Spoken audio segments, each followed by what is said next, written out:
The hall steward's hands were shaking. Not violently, not in any way that most people in the room would catch, but Caden Voss caught it the moment he walked through the entrance of the Unveil hall. Because Caden Voss had spent the better part of 7 years training himself to catch the things that most people missed. He noticed the way Hugh, the ceremony steward, tall and gray-haired, and 40 years a professional, was placing silver trays on the side table, with a care that was 1 degree too precise, 1 degree too deliberate, the way a person moved when their hands were doing one thing, and their nerves were doing something else entirely. He noticed the angle of the candle smoke near the east windows, curving toward a gap in the shutters that someone had not managed to fully seal. He noticed the congregation behind the roped boundary to his left, 40-something people, who had gone from low murmured conversation to complete silence in the 2 seconds between his appearance at the entrance and his first step inside.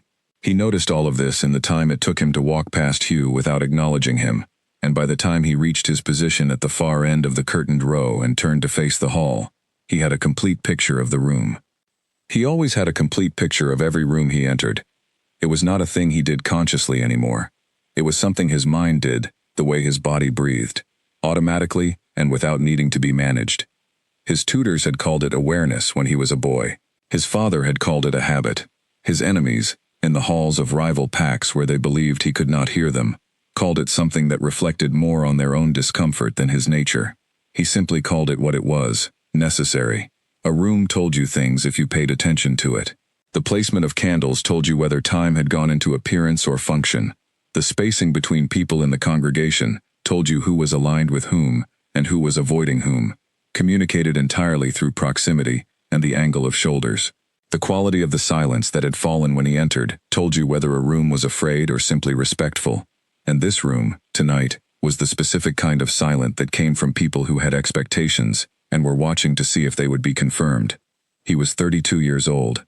He had been the Alpha King of the Northern Territories since the morning 7 years ago, when his father's steward had knocked on his bedroom door before dawn and told him, in a voice that was working very hard at being steady, that he needed to come to the throne room. He had come. He had seen what was there. He had stood over his father's body for 2 full minutes on that cold stone floor, and looked at the 3 council members standing by the far wall, with the specific expressions of people, waiting to find out what a 25-year-old was going to do next, and he had looked at each of their faces in turn, long enough for each of them to understand that what they were showing him was being registered in a place where it would not be lost. Then he had begun to work. The 3 weeks following his father's death were the most consequential 3 weeks of his governance, and they had established the tone of everything that came after. He had moved with speed, and with the kind of cold precision that young people were not supposed to be capable of, and he had secured his position, and ended a political crisis that had been building in the gaps left by his father's declining authority, and he had set the terms of his reign in a way that had held for 7 years, not through warmth, not through the kind of broad popularity that some kings cultivated and found comfortable, through consistency, and the specific quality of attention that made every person who interacted with him understand that he was always watching, and always thinking, and that what he saw and thought would always have consequences. The council respected him. His generals respected him. The 7-pack leaders of the Northern Territories maintained their obligations and brought their disputes through formal channels rather than resolving them through the older methods, which was the outcome a functioning governance structure required. By every objective measure Caden had ever applied to the question of whether a king was doing his job well, he was doing his job well. Owen, his chief advisor, had been telling him for 6 years that objective measures were not the only relevant measures. Owen had the particular persistence of a man who had decided early in his service that his function was to say difficult things and continue saying them, even when they produced no visible result, because the alternative to that persistence was allowing a king he genuinely respected to make avoidable errors. He was 61, built like a man who had been substantial in his youth and had settled into a different kind of substance, with patient eyes and the habit of prefacing difficult truths with the phrase, "I say this with deep respect," which had become, over 6 years, Caden's signal that what followed was going to require him to either respond or very deliberately not respond. 3 weeks ago, Owen had placed a sealed council document on the corner of Caden's breakfast table, poured his own tea with careful deliberateness, and said that the mating auction date had been confirmed and could not be moved again. He had said that the council's patience had a practical boundary, and they had reached it. He had said, with great earnestness and the particular calm of a man who had rehearsed this, that approaching the selection of a mate as a governance exercise rather than a genuine human undertaking was not the kind of choice that looked the same in 10 years as it looked now, and that he offered this observation with deep respect and genuine concern. Caden had looked at the document. He had buttered his bread. He had said, "Noted." Owen had sat back with the expression he wore when he had used the available tools, and the available tools had not changed the outcome, which was the expression of a man trusting that eventually something would. What Caden had not said to Owen, because it was more complicated than the surface of it appeared, and also because Owen's business was advising him rather than understanding him completely, was that he had already decided what tonight needed to produce. Not which specific person, because the specific person would be determined in the hall. What it needed to produce, the category of outcome. His father had been a man with a large interior life, and insufficient armor around it, and the armor's insufficiency had been the most precise instrument his enemies had ever wielded against him. 20 years of a marriage that should have strengthened his father's reign had instead been the mechanism through which it was slowly and thoroughly dismantled, not because his mother was malicious, but because she was ambitious, in ways his father had not fully understood before the marriage, and the council and the rival packs had understood those ways very well, and had used them with patient skill over 2 decades. The man who had begun the reign strong and capable had ended it reduced, hollowed by the specific damage that came from being used against the things you loved. Caden had watched that happen across his entire childhood. He had made a decision, standing at his father's grave, that was not an angry decision, and was not a bitter one, but was simply a clear one. He would not give anyone the tools to do that to him. The tools were attachment. The tools were need. He would not acquire them. Which was why, standing at the far end of the curtained row, in the amber light of a hall full of expectations, he was looking for exactly one thing, the person that no one else had chosen. The person who had made no impression, drawn no attention, been evaluated by every other alpha in the room and found insufficient. He had reviewed the bid board at the entrance on his way in, and the board had confirmed that such a person existed. 23 curtains. Every one of them had at least 2 preliminary markers placed by the lesser alphas and high-rank pack members who had arrived before the king's official walk. Every one except number 23, which stood at the very end of the row with nothing beside it. Not one bid, not one marker, not a single name. He had looked at that space for 3 seconds, then he walked into the hall. The mating auction was old enough that its original purpose, and its current function, had begun to diverge, in the quiet way of traditions that outlived the specific circumstances that created them. It had been designed to prevent royal matings from becoming purely political transactions, and it still accomplished that in its formal mechanics, the anonymous curtains and the king's official walk, and the tradition of selection before identification. Tonight, Caden was using the anonymity for a purpose its designers had not anticipated, which was to find, not the best option, but the least complicated one. He began to walk. The first curtain was dark blue velvet, heavy enough that no sound passed through it, but the air beside it had the metallic edge of controlled nerves. He passed it. The second was plain wool, and behind it, someone was breathing with an audible deliberateness. The third was embroidered silk, and behind it, there was complete silence, which meant practiced stillness, which meant someone who understood the impression they were giving, even before any impression was invited. He passed it without slowing. He stopped for exactly 3 seconds in front of the 5th curtain, for a reason he could not have specified, and then moved on. Past 7, 9, 10, 11. He stopped completely at curtain 12. 8 preliminary markers. The highest count in the hall, the most noticed candidate, positioned at the best point in the row, in heavier fabric than most of the others, with the kind of presence that communicated itself through a curtain. He could feel the congregation behind him arrive at a certainty. Of course, naturally, the most bid-on curtain, the one everyone had already identified as significant. He stood in front of it for 5 deliberate seconds, while the certainty solidified into conviction in 40 minds behind him. Then he kept walking. The sound that escaped the congregation was barely a sound, a breath released at the wrong moment, the sound of a room of people revising an assumption they had not known they were making. He did not slow down. He walked past 13 and 14 and 15, past elaborate embroidered silk and serviceable linen, and a heavy burgundy curtain that moved slightly as he passed. Past 17 and 18 and 19. Past 21 with its slightly tilted marker. Past 22 with its uneven hang. He stopped. Curtain 23 was in the corner, where the wall met the covered window. The fabric was pale, almost colorless, some shade between white and cream, that had probably been more specific at some point, and had since faded into indeterminate neutrality. It was the thinnest curtain in the hall. The candle in the sconce on the wall behind it pushed its light through the thin material as a faint band of warmth along the bottom edge, barely visible, barely there. The curtain moved very gently in the draft from the window above, a slow, unhurried, barely there motion that had no performance in it at all. No sound came through it. No scent. The space beside it where bid markers should have been placed was empty. Completely, entirely empty. Caden looked at that empty space. He raised his right hand and pointed at the curtain. "That one," he said. His voice was not loud and was not meant to be.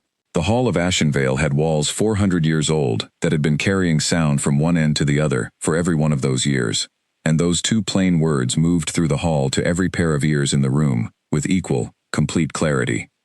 The room went still. He had made rooms go still before. He understood the specific texture of it, but this stillness had a different quality. Not the formal deference of a room acknowledging authority, but the deeper stillness of a room encountering something it had not prepared for. He could feel the weight of 40-something people simultaneously needing a moment. Hugh recovered first, with the composure of a professional who had managed unexpected developments in formal ceremonies for decades. He crossed the floor, arrived at the last curtain with his ceremonial rod, and took his position at the prescribed distance. He paused for the formal required moment. Owen, on the ceremony platform, said nothing. The three ceremony officials exchanged a single look. The congregation said nothing. Hugh looked at Caden. Caden gave him the small level nod that meant proceed. Hugh turned to the pale curtain. He reached up and took hold of its top corner with 2 fingers. The curtain swayed once in the draft, that barely there motion, and in the half-second before he drew it aside, the hall behind Caden was so quiet that the sound of the candles consuming wax was the loudest thing in the room. Then Hugh drew the curtain back. The candlelight from the sconce filled the revealed space, and Caden looked at what was behind the last curtain in the row, and something happened inside the carefully constructed, 7-year maintained architecture of his interior life that he could not account for, and that he had not planned for, and that he was not immediately certain what to do with. The congregation's silence behind him was the most complete silence he had produced in a room since the morning 7 years ago, when he had walked into the throne room and looked at the 3 council members by the far wall. That silence had been produced by fear. This one was produced by something different, something closer to the dislocation of a room, encountering a development it had not expected, and had no immediate framework for. He stood with his hand lowered now, and his eyes on the pale curtain, and waited. He thought about the emptiness of the bid space beside number 23, the absence of any marker, any preliminary claim, any acknowledgement of the candidate's existence by the other alphas and senior pack members who had moved through this hall before him. 22 other curtains with markers, one without. He had understood the without as the optimal condition for what he was looking for, and he had been operating on that understanding since he saw the bid board at the entrance. He had not thought about it from the other direction, which was, what kind of candidate produced that absence?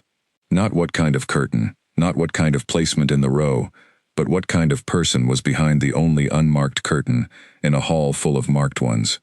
Either a person who had genuinely produced no impression on anyone, or a person who had produced no impression by design. He had assumed the former. He was no longer certain the assumption was correct. Hugh was at the curtain now, rod in hand, waiting for the signal. The hall waited. Caden looked at the pale fabric one more time, at the faint band of candlelight along its bottom edge, at the barely there sway of it in the draft, and he gave Hugh the nod. Hugh drew the curtain aside. She was tall. Not dramatically so, but tall enough that she met the top of the curtain rod at eye level, and she stood without any of the adjustments that difficult moments produced in a person's posture. No stoop, no rounding of the shoulders or dropping of the chin, no slight lean in any direction. She wore a plain dark cloak that was too broad across the shoulders and a fraction too long at the hem, clearly borrowed or bought without any concern for fit. and the cloak did nothing to conceal how she stood inside it, which was the way a person stood when correct posture had become the default state of their body, rather than a specific effort applied to a specific moment. Her hair was very dark, and fell in a single simple arrangement over one shoulder, without ornamentation, and without any deliberate styling beyond the basic order of it. Her face had a particular quality rather than a conventional arrangement. The cheekbones were strong rather than delicate. The jaw had the firmness of a person who considered what they were going to say before they said it, and every feature was present and specific, without any of the soft decorative beauty that most people expected to see at ceremonies of this kind. And then there were her eyes. Pale silver gray, very clear, the color of winter sky reflected in still water. They were looking directly at him, not at the congregation behind him, not at Hugh, or the ceremony officials, or the space to either side of him. At him, with the level, complete, entirely unpracticed attention of someone who had already decided how to feel about what they were looking at, and had nothing further to perform about it. He was not accustomed to being looked at this way. He was accustomed to being looked at in many forms: deference, calculation, the careful sideways observation of people who wanted to watch him without appearing to, the open evaluating look of rivals who had decided concealment was not worth the effort. What he was not accustomed to was being looked at with simple, direct, agenda-free attention, the way a person looked at something they were genuinely seeing, rather than assessing. Behind him, the congregation exhaled. All of them, at the same moment, a single audible wave of released breath that was the sound of 40-something people simultaneously and involuntarily revising their assessment of what they were witnessing. He heard Owen shift on the ceremony platform, with the specific weight of a man encountering something that required immediate recalibration. He heard one of the ceremony officials make a small involuntary sound. He did not turn around. He stood in front of curtain 23 and looked at the woman he had just chosen, and felt, for the first time in 7 years, that he had done something he had not fully thought through. The binding ceremony began. Hugh stepped forward with the formal preamble, and Caden gave the ceremony the portion of his attention it required, and left the rest of his attention where it had settled, which was on the problem of what he was actually looking at. He had come to this hall looking for the most overlooked person in the room, because overlooked had seemed to him equivalent to unremarkable, and unremarkable had seemed to him equivalent to manageable. And he had now understood in the space of a breath that the logic was sound but the premise was wrong. She had not been overlooked because she was unremarkable. She had been overlooked because everyone else in the room had been looking for something specific, and she had not matched it, and not matching the specific thing that other people were looking for was entirely different from being without qualities worth noticing. He filed this under the category of significant errors he had made based on insufficient information, and attended to the ceremony. It ran through 7 formal declarations. He had memorized all of them before tonight, because he memorized everything relevant to what he was about to do as a matter of course. She gave her responses at each required point with a fluency that was not the fluency of recent preparation. It was the fluency of someone who had known these words long enough that saying them in a public ceremony caused no visible difficulty at all. She had prepared for this. She had prepared thoroughly enough that the preparation was invisible, which was a specific skill, and he noted it the way he noted everything that did not fit his initial assessment. The congregations watched with the focused attention of people who had come expecting one kind of evening and were attending a different kind. He could feel their adjustment behind him as a physical thing, a slow shift in temperature, a room recalibrating its understanding. When the ceremonial cord was placed around both their wrists for the binding's 4th stage, he felt her hold her wrist still without any tension in it. Not performance of stillness, actual stillness.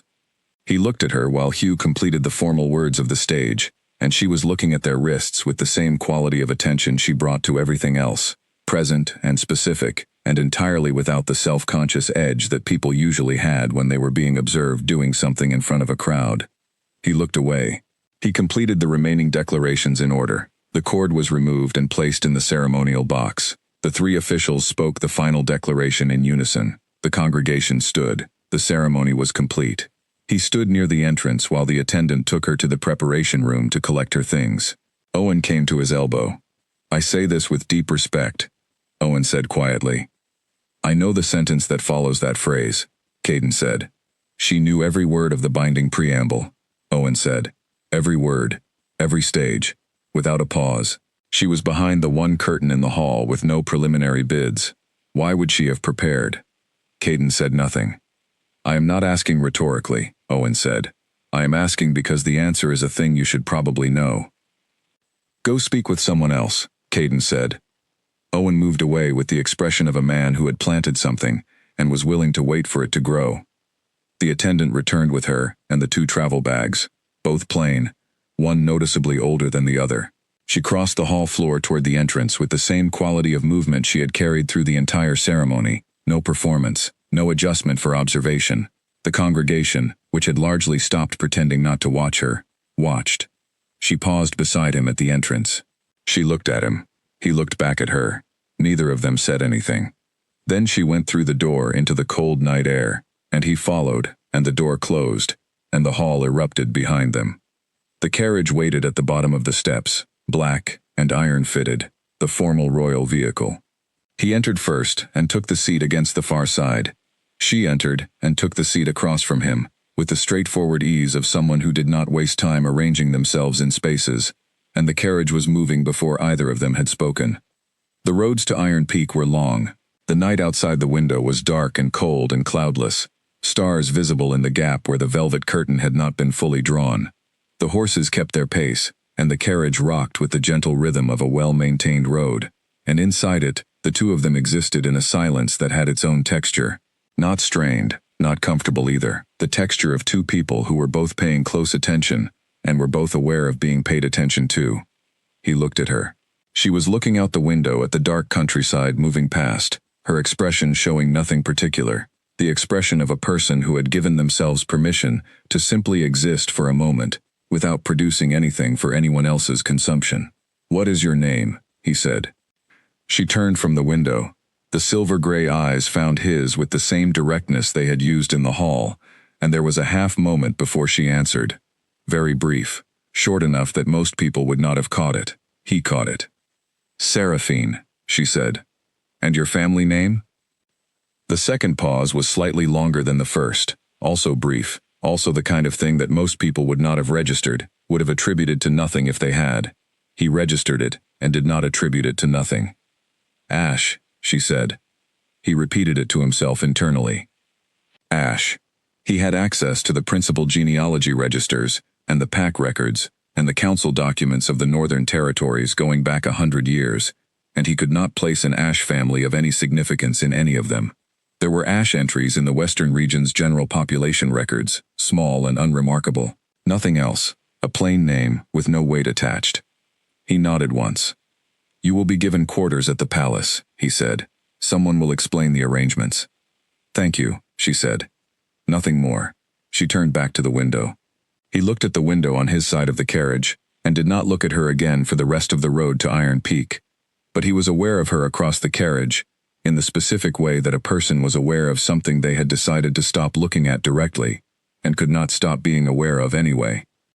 He was still thinking, when the carriage arrived in the palace courtyard, and they stepped out into the cold, about the 2 pauses. 2 pauses, 2 answers, and the second pause longer than the first, not a hesitation, a selection. The specific pattern of a person who had more than one available answer to a question, and was choosing between them. He had not pressed it. Pressing it in a carriage on the first night would have produced either a performance or a deflection, and neither of those would have given him the information he actually wanted, which was what she was choosing between and why. He had noted it, in the part of his mind where he kept things that required further attention, and he would return to it when the conditions for returning to it were better. At Iron Peak, an attendant was waiting and took charge of her arrival. Caden went inside. He went to his study and sat at his desk in the dark, without lighting the lamp, and he looked at the far wall of the room for a long time without reading anything. He thought about the pause. He thought about the quality of the composure he had been looking at for the last 2 hours. He thought about Owen's question. She was behind the one curtain with no preliminary bids. Why would she have prepared? He did not yet have an answer to that. He intended to get one. He sat in the dark study for another hour, and then he went to his room, and he did not sleep well, which was unusual, and in the morning, he went to his council briefing, and was exactly as focused as he always was, and he said nothing to Owen about the night before, and Owen said nothing to him, and the day proceeded with the flat efficiency of all his days. But the pause was still where he had put it. He did not let it go. He went to his study after the attendant took charge of her arrival. He sat in the dark for a long time before he thought about lighting the lamp, and he decided against lighting the lamp because the dark was useful for thinking, and he had thinking to do. The binding preamble. Every word of it, in order, without hesitation. He had been thinking about this since Owen raised it in the hall, and he had been thinking about it not because it was the most significant thing he had noticed about her, but because it was the most immediately explicable measure of something that was otherwise not immediately explicable. You could prepare for a ceremony you expected to be part of. You could not expect to be part of a ceremony when you were behind the only curtain in the hall with no preliminary bids. The logical chain had only two resolutions. Either she had somehow known in advance she would be chosen, or she had prepared for every contingency, including the one in which she was not the expected choice. Both resolutions pointed toward the same conclusion, which was that the woman sitting across from him in the carriage on the road to Iron Peak had not ended up behind curtain 23 through any ordinary combination of family circumstance and submission to tradition. She had arrived there through intention. Whatever the intention was, and he did not yet know what it was his job to find out. He thought about the two pauses. The first, before she said her given name, was brief enough that he could not fully characterize it beyond being a choice rather than a retrieval. The second, before she said Ash, was longer and had the quality of a specific selection rather than a general hesitation, a person who had more than one available answer and was choosing between them. She had given him the name Ash. He believed it was a real name, attached to her, and accurately given. He believed she had chosen to give him that name and not another name, which meant there was another name, and the existence of another name was a fact he intended to pursue.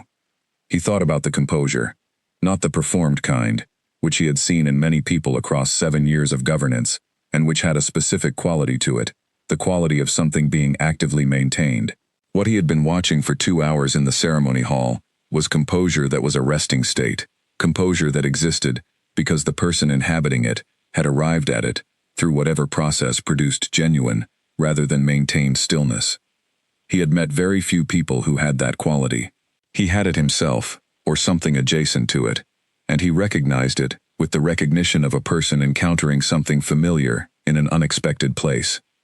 He also thought about Owen's question, the one that had been placed in his mind in the hall and that he had not been able to fully set aside. She was behind the curtain, with no preliminary bids. Why would she have prepared? He did not have an answer. He intended to get one. He sat in the dark study for a long time. The palace settled into its night routine around him, the sounds diminishing gradually as the working hours ended and the building moved toward its quiet. He did not light the lamp. He thought in the dark, which was the condition in which he thought most clearly, without the lamp's demand that he look like a person doing something. Eventually he went to his room. He did not sleep well, which was unusual enough to be worth noting in the internal record he kept of his own condition. He was in good health. He had no outstanding matters of governance that should have produced the particular quality of wakefulness that kept arriving through the night. He could identify only one reason for the wakefulness, and the reason was this. He had done something he had not fully thought through, and he had done it with a precision that precluded undoing it, and the thing he had not fully thought through was now in the East Wing room and would be in the palace for the foreseeable future, and he was going to have to figure out what that meant. In the morning he conducted the council briefing with his ordinary focused efficiency, and said nothing to Owen about the night before. Owen said nothing to him. The day proceeded. But the pause was still where he had filed it, and it was going to stay there until he had what he needed to resolve it. The room they gave her was in the East Wing on the 3rd floor, with a single window facing north, and the kind of cold light that collected in rooms that never received direct sun. It was clean. The bed was narrow, and the 2 blankets on it were plain wool, and the writing table was small, and the chair beside it was functional rather than comfortable. There was a water basin with a pitcher and 2 hooks on the back of the door, and a small iron lamp on the window ledge. It was, by any honest measure, a significant improvement over most of the places she had slept in the last 7 years. She stood in the center of it after the attendant left, and let herself be still for a moment. She had slept in a root cellar for the first 3 weeks after the night she left her father's house. She had slept in the back of a grain supply wagon for 4 days when she needed to move through a region quickly and could not afford to be visible on the road. She had slept in a shepherd's shelter in the high hill country, with gaps in the roof large enough to see stars through, and she had learned to position herself under the gap that did not drip during rain.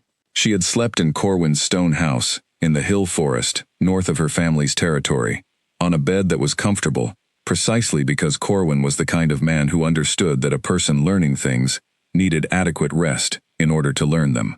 She had slept in a spare room at Edith's border property, on a bed that was not made for comfort, and had not been intended to be, because Edith's understanding of what a person needed was shaped by Edith's particular experience of what a person could accomplish without. She had slept in 5 other places whose names she did not think about very often, across the 3rd and 4th years of the 7, in conditions that had been adequate and nothing more. A narrow bed, with 2 plain blankets in a clean room, with a door that locked, was fine, more than fine. She sat on the edge of the bed and let herself think. She had known he would choose her, or rather, she had made the specific calculation, through 2 years of study and preparation, that he would choose her, with better than good probability, given the conditions she had arranged. The conditions had been met. The calculation had proven correct. She had been chosen. She was in the palace. The work could now begin. What she had not calculated, because it was precisely the kind of thing that no amount of research could fully account for, was the specific reality of the man she had spent 2 years studying in the abstract. Research built a profile. A profile was accurate in its broad shapes. It told you the kind of person you were going to encounter, the pattern of their decisions, and the logic underlying the pattern, and the values embedded in the logic. What a profile could not give you was the specific texture of a person in motion, the particular quality of his stillness, which was not the stillness of indifference, but the stillness of concentrated attention, the stillness of a mind working at speed while the body it inhabited remained completely quiet. The way he moved through the Unveil hall not as a man performing authority, but as a man for whom authority was simply the current condition of a life lived in a specific way, unremarkable to him, because it had been his continuous reality for 7 years. The way he looked at things as though the act of seeing and the act of understanding were not separate processes but a single one. And the moment, the specific moment when the curtain was drawn aside and he looked at her. She had prepared for that moment. She had stood behind the pale curtain for 40 minutes and thought about what the moment would be, and what she intended to do in it, and what she had decided was this. She would look at him directly, and without performance, because he was, by everything she had studied about him, precisely the kind of person who would identify performance, and who would receive genuine directness better than any managed version of it. She had practiced being genuinely direct. It was not a difficult skill for her. It was more or less her default, but she had reminded herself of it in the 40 minutes behind the curtain, because the moment was going to be large, and large moments had a way of producing behavior that was slightly different from the behavior a person intended. What she had not been able to prepare for was looking at him and finding that something had happened in his face in the first second, something brief and well-controlled, and gone almost before it finished arriving. She had catalogued it without knowing what to do with it, because it did not fit any of the categories her research had given her. He was supposed to be unmoved. He was supposed to be operating in the precise, unemotional mode that 2 years of studying his governance record had described as his default. The brief thing that had happened in his face in the first second was not that mode. She had filed it. She had attended to the ceremony. She was filing it now in the East Wing room, and she was aware that she was giving it more space than she had intended to give it, which was itself information. She lay back on the narrow bed and looked at the ceiling, and she allowed herself to think about her father. She did not do this often. 7 years of practice at keeping useful thoughts available and setting aside the ones that were not useful yet had given her a fairly functional system for when to allow the thinking and when to set it aside, and her father fell into the category of thinking that needed to happen in controlled conditions, in private, in moments when she had the capacity to let it be what it was and breathe through it and put it down again. This was a controlled condition. She was in private. She was as ready as she was going to be. Edmund Ashe had been, in the specific estimation of everyone who had known him, one of the most quietly substantial people the Northern Territories had ever produced. Not in the categories that the official records recognized, not through military service or political maneuvering, or the building of alliances, or the accumulation of anything the territory tracked in its formal ledgers. He was substantial in the way that certain scholars were substantial, the ones who combined genuine intellectual rigor with the moral seriousness to follow that rigor wherever it led, even when where it led was inconvenient. He could spend 30 years on a question.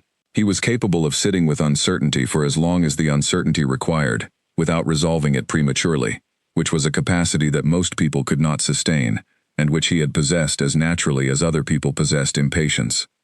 His question, for 30 years, had been, what was the Northern Territories actually founded as? Not what the official histories said, not what the politically convenient version described. What it actually was, in the primary record, with the document evidence intact, and the cross-references completed, and the conclusions derived from the evidence rather than imposed upon it. The library at the Ash House had been the instrument of that question for as long as she could remember. 3 walls of it from floor to ceiling, organized according to a logic that her father had developed across 30 years of working within it. She had begun to understand that logic at 12. By 14 she could navigate it without assistance. By 16 she was genuinely useful in the work, not as someone who retrieved things but as someone who read them, and extracted what was relevant, and brought it to the larger picture with the precision the picture required. He had told her things, in those years, not because he was indiscreet by nature, he was not, but because she had built the foundation alongside him, and the foundation made the things he was finding comprehensible, in a way they were not comprehensible to someone who had not built it. The founding of the Northern Territories had involved 2 families. This was the central fact, buried now under 4 generations of carefully maintained alternative history, but documented in the original, and verifiable in the cross-references, and confirmed in every archive that had maintained an independent record. 2 families, equal standing in the founding compact, an oath, sworn in the specific form that the pact tradition reserved for agreements intended to bind across generations. The oath had been broken. Her father had documented the breaking, with the same patient, precise care he brought to everything, working through the 2nd-generation records, and the property transfers, and the council minutes, and the archive access logs of the period, to reconstruct, step by careful step, how a shared governance structure had been quietly converted to a sole one. It was not dramatic in its methods. It had been slow and incremental, and conducted across multiple generations by people who had understood that slow and incremental was more durable than dramatic and direct. The journal was his record of that reconstruction. She had grabbed it from the corner of her desk on the night the horses arrived, not because she had planned to grab it, but because it was there, and her hands found it, and in the 20 seconds between understanding what was happening and moving, something in her had known it was the most important thing in the room. She had been right about that. The journal had been the spine of everything that followed. Corwin had opened his door on the 3rd day with the particular calm of a man who had been expecting something to come, and was not surprised to find that the something was a cold, mud-covered 18-year-old with a journal pressed against her chest. He had looked at her and looked at the journal and stood aside, and she had come in, and he had made tea. He was one of the last of the old order of independent elders, the network of wolf elders who had maintained the original genealogy and charter records before the council's consolidation had made them officially redundant. He had known her father for 20 years. He had a stone house with 3 walls of documents that predated anything in the council's public archive, and that were, in certain critical respects, more accurate than anything the public archive contained, because they had never been subject to the editorial process that inconvenient documents underwent when they passed through hands with an interest in their inconvenience. He taught her, not immediately, not all at once, but across the first year in a progression that was more organized than it appeared, moving her from the surface of what the archive contained to the deeper cross-referential structure that gave the surface items their meaning. He taught her old forms of the language. He taught her the genealogy notation system that the old elders had used, which was different from the council's notation and more comprehensive. He taught her, most importantly, how to follow evidence without deciding in advance where it would take her. He also told her, in the 3rd month of the first winter, on an evening when the snow was heavy on the roof and the fire was the only warm thing in the building, that what her family had lost was real, and what her family was owed was real, and that neither of those truths obligated her to do anything specific about them. He said that obligation was a thing a person chose.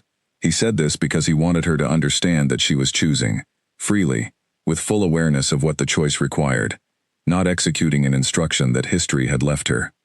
She had thought about it for the rest of that winter. In the late spring she had decided. Freely, clearly, with full awareness of the cost. The 6 years after the first were the work of becoming what the decision required. She trained with Edith in the second and third years, learning things that were not pleasant to learn, and that she would have preferred not to need, and learned them anyway, because what you preferred not to need was exactly the thing that caught you unprepared. She studied with Walter in the 4th year, building the specific knowledge of how the Northern Territory's governance actually functioned, not in the formal official version, but in the real version, which included who actually influenced what, and how decisions moved through the system, and where the genuine points of leverage were. She spent the 5th year absorbing everything she had learned, and forming from it a picture of what she was trying to do, and what it would require. The picture was complex. She sat with the complexity without resolving it prematurely. By the end of the 5th year she understood the full shape of what she was attempting. In the 6th year, she studied Caden Voss. Specifically, deliberately, with the same patient rigor her father had brought to his historical reconstruction. She built a picture of the man from his governance record, the pattern of his decisions, the consistency of his approach, the things he chose and the things he deliberately did not choose, and what both revealed about the value system underneath the choices. She found a man who was considerably more than his reputation, which was saying something, because his reputation was not modest.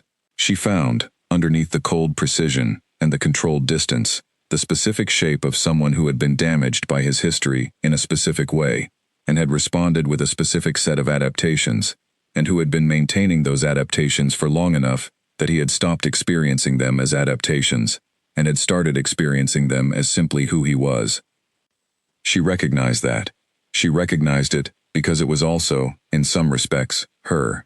She spent the 7th year on the plan. She considered every available approach and eliminated the ones with structural weaknesses. Official channels.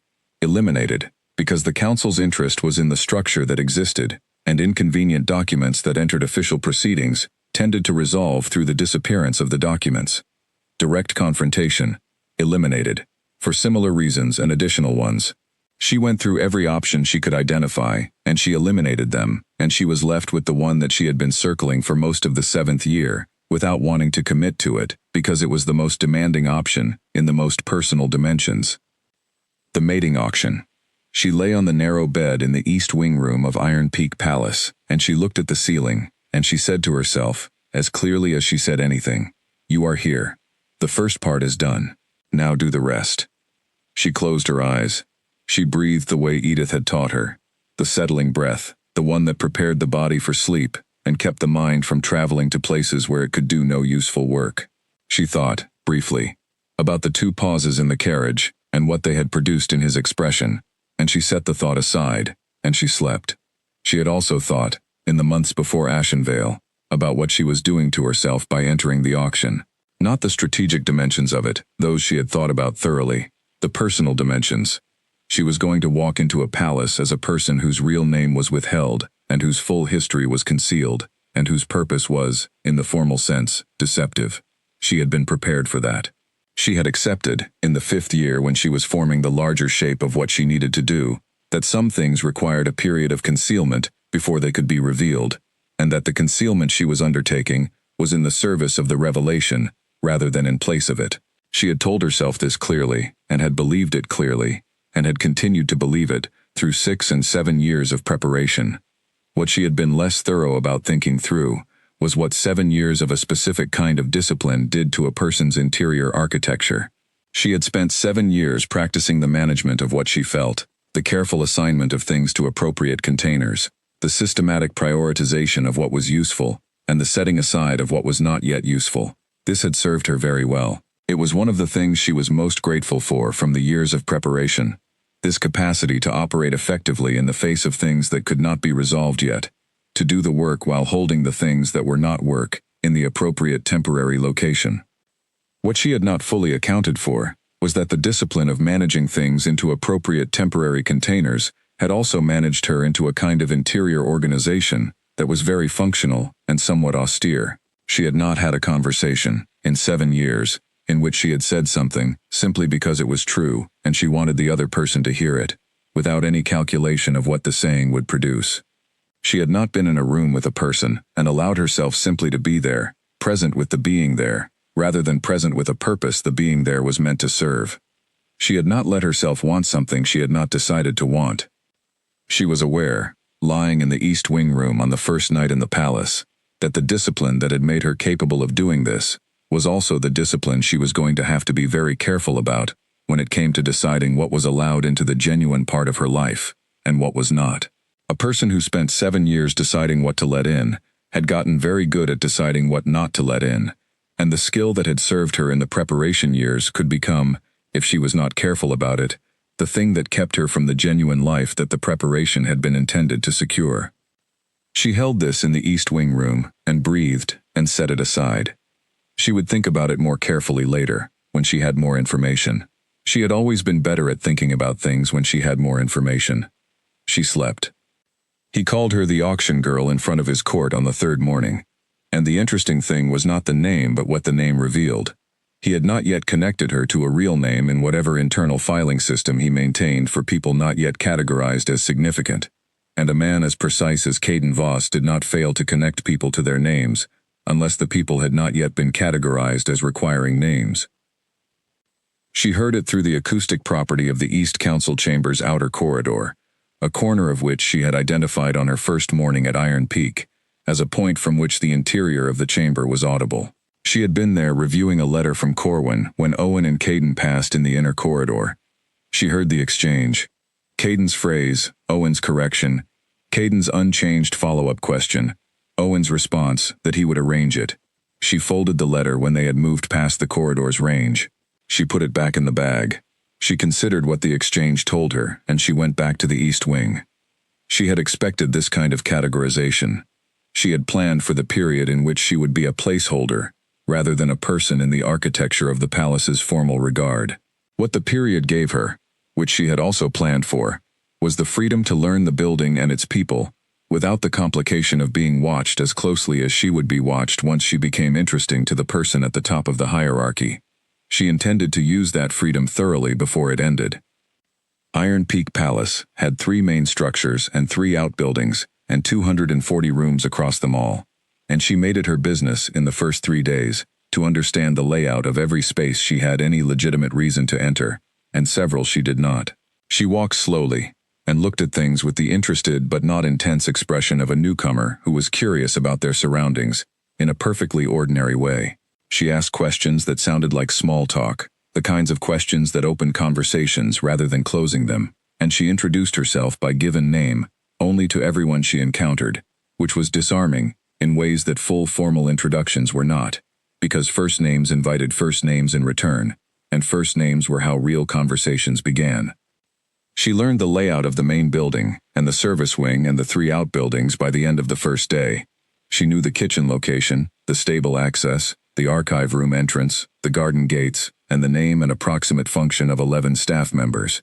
She had also identified the acoustic property of the outer council chamber corridor, and 2 other spaces in the building with similar qualities. By the end of the second day, she had a functional internal map of the palace's social geography, which was distinct from its physical geography, and in some ways more important.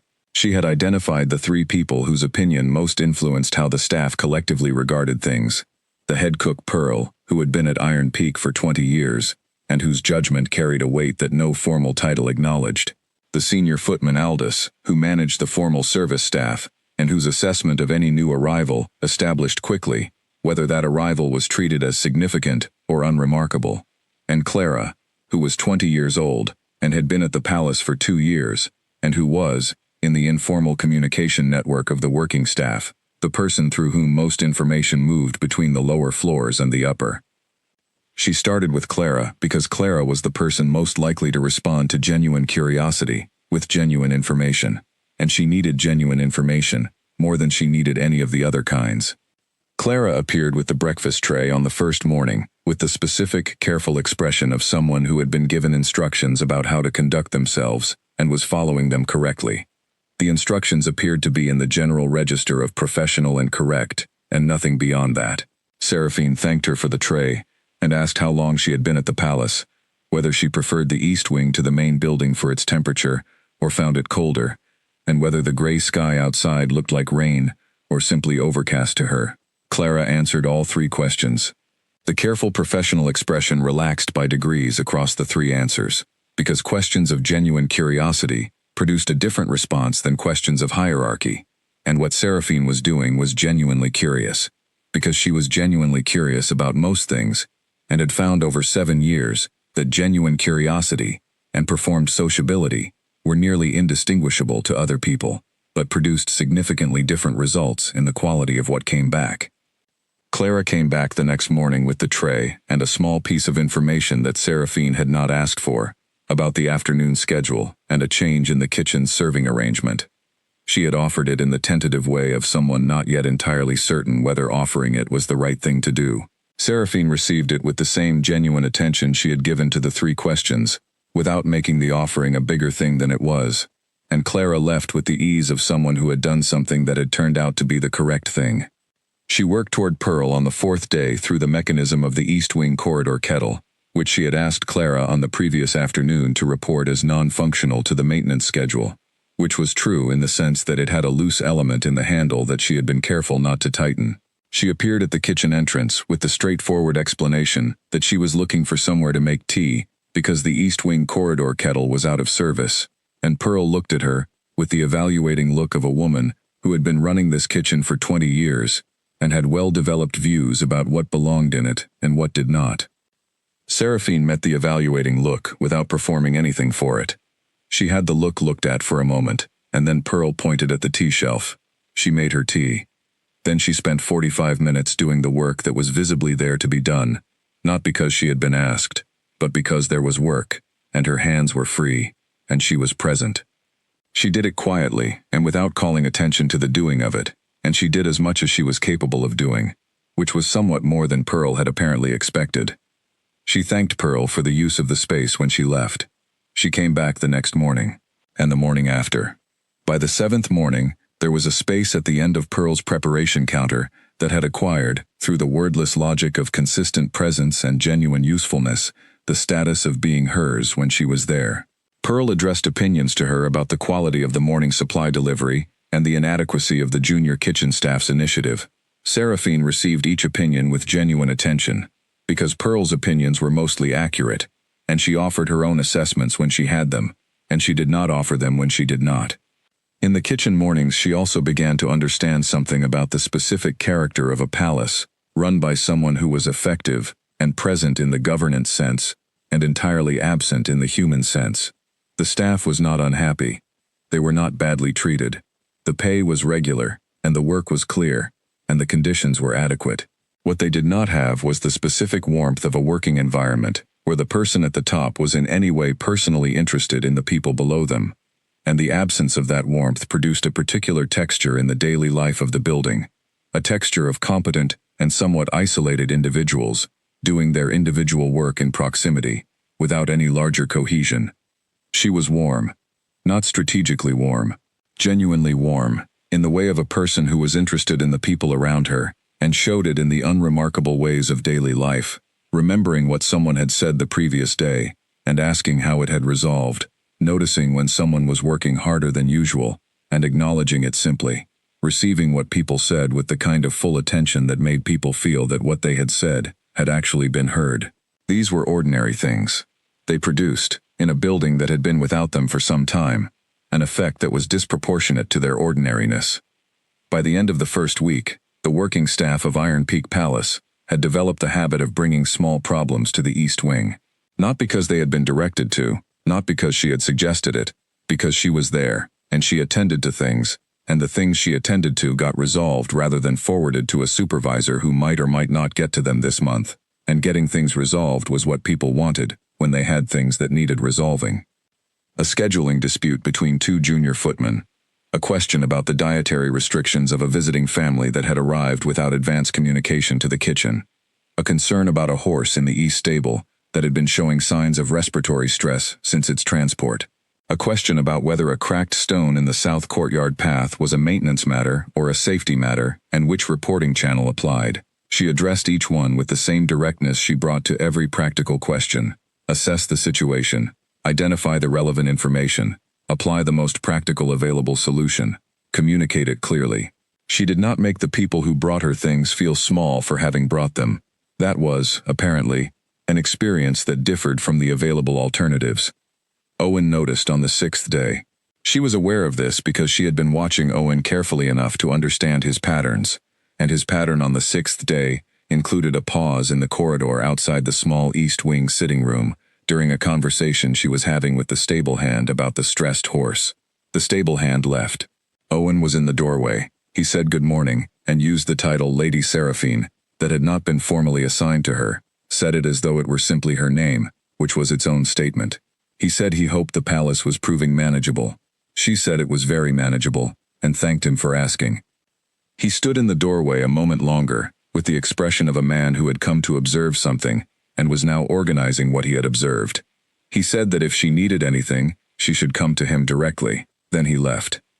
She watched the empty doorway, and thought about what his presence had meant. He had come to assess. He would take his assessment to Caden, probably that evening, in whatever form their daily exchange took. He would report. The person assigned to the East Wing, with no formal role or introduction has, in 6 days, become the practical resource that the palace's working staff brings problems to. She thought about what Caden would do with that report. A man who had spent 7 years building a precise and controlled governance system was being told that the least significant element he had recently introduced to that system was generating significance without apparent effort. What such a man did with that information was not immediately adjust his formal regard for the element. It was note the discrepancy, watch it, accumulate more information before deciding what the discrepancy required. He was going to be watching her more closely now. This was exactly what she had planned for. In the second phase of the first period, she had planned to take slightly longer to get here, but the pace had been determined by the staff's need rather than her timeline, and you worked with the pace that was given to you. She returned to the East Wing and picked up the book she had been reading. She turned to her page. She read. She was patient. She had been patient for 7 years. She could be patient for as long as more was required. By the end of the second week, she had also mapped something more subtle, which was the emotional geography of Iron Peak Palace, the shape of its unspoken rules and unacknowledged needs. A large institution run by someone who was precise and effective and personally absent produced a specific internal climate, and that climate had its own topography. The places where people were confident, and the places where they were cautious. The communications that moved freely, and the ones that moved slowly, or not at all. The problems that got solved, and the ones that accumulated quietly until they became larger problems that were harder to ignore. The problems that accumulated were mostly small, not small in the way of being unimportant, but small in the way of being below the threshold at which the formal hierarchy noticed them. A junior staff member who had been assigned duties that conflicted with each other, and had not felt authorized to raise the conflict with a supervisor. A recurring issue in the East Wing water supply that had been reported 3 times and had not been escalated above the maintenance log. A tension between 2 kitchen workers that Pearl was managing with her usual directness, but that was affecting the performance of 3 other kitchen workers who were trying to stay out of the middle of it. She addressed the water supply issue by identifying the correct person in the maintenance chain to escalate it to, and writing a brief, specific description of the problem that the person could act on without needing additional information. She addressed the kitchen tension by asking Pearl what she needed from the 2 workers to consider the matter resolved, listening carefully to Pearl's answer, and then facilitating the specific conversation Pearl needed to have with each worker separately, which Pearl had been deferring because Pearl's direct approach to most things was less useful for conversations that required a particular kind of mediation. She left the junior staff member's conflicting duties situation to Clara, who had identified it independently, and who she knew could navigate it with the specific kind of confidential efficiency the situation required. None of these were large things. None of them were the kind of work that would appear in any formal account of what she did at Iron Peak. They were the texture of daily life in a building, the kind of work that made the difference between a place that functioned adequately and a place that functioned well, and they were the kind of work that she had been doing, in one form or another, since she understood enough about human systems to understand what they needed. She was good at this. Not because she had specifically trained for it, though the years of preparation had sharpened the natural capacity, but because she was genuinely interested in the people around her, and had been interested in them since she was a child, reading her father's documents and understanding, gradually, that the documents were about people, and that people were always the most interesting element of any system they inhabited. This was one of the things that the plan had not required her to perform. The plan had required the auction, the curtain, the careful selection of the position and the presentation. It had required the war room intervention, and the patience through the cold treatment, and the specific way she was going to need to handle Frederick's visit.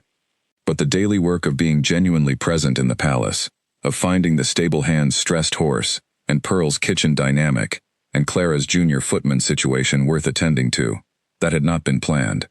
It was simply what she did, because it was who she was, and who she was had not been designed for this assignment. Who she was existed before the assignment, and the assignment had found a person who could do it rather than creating one. She thought about this sometimes in the East Wing evenings, with the book open in her lap and the small iron lamp burning on the window ledge.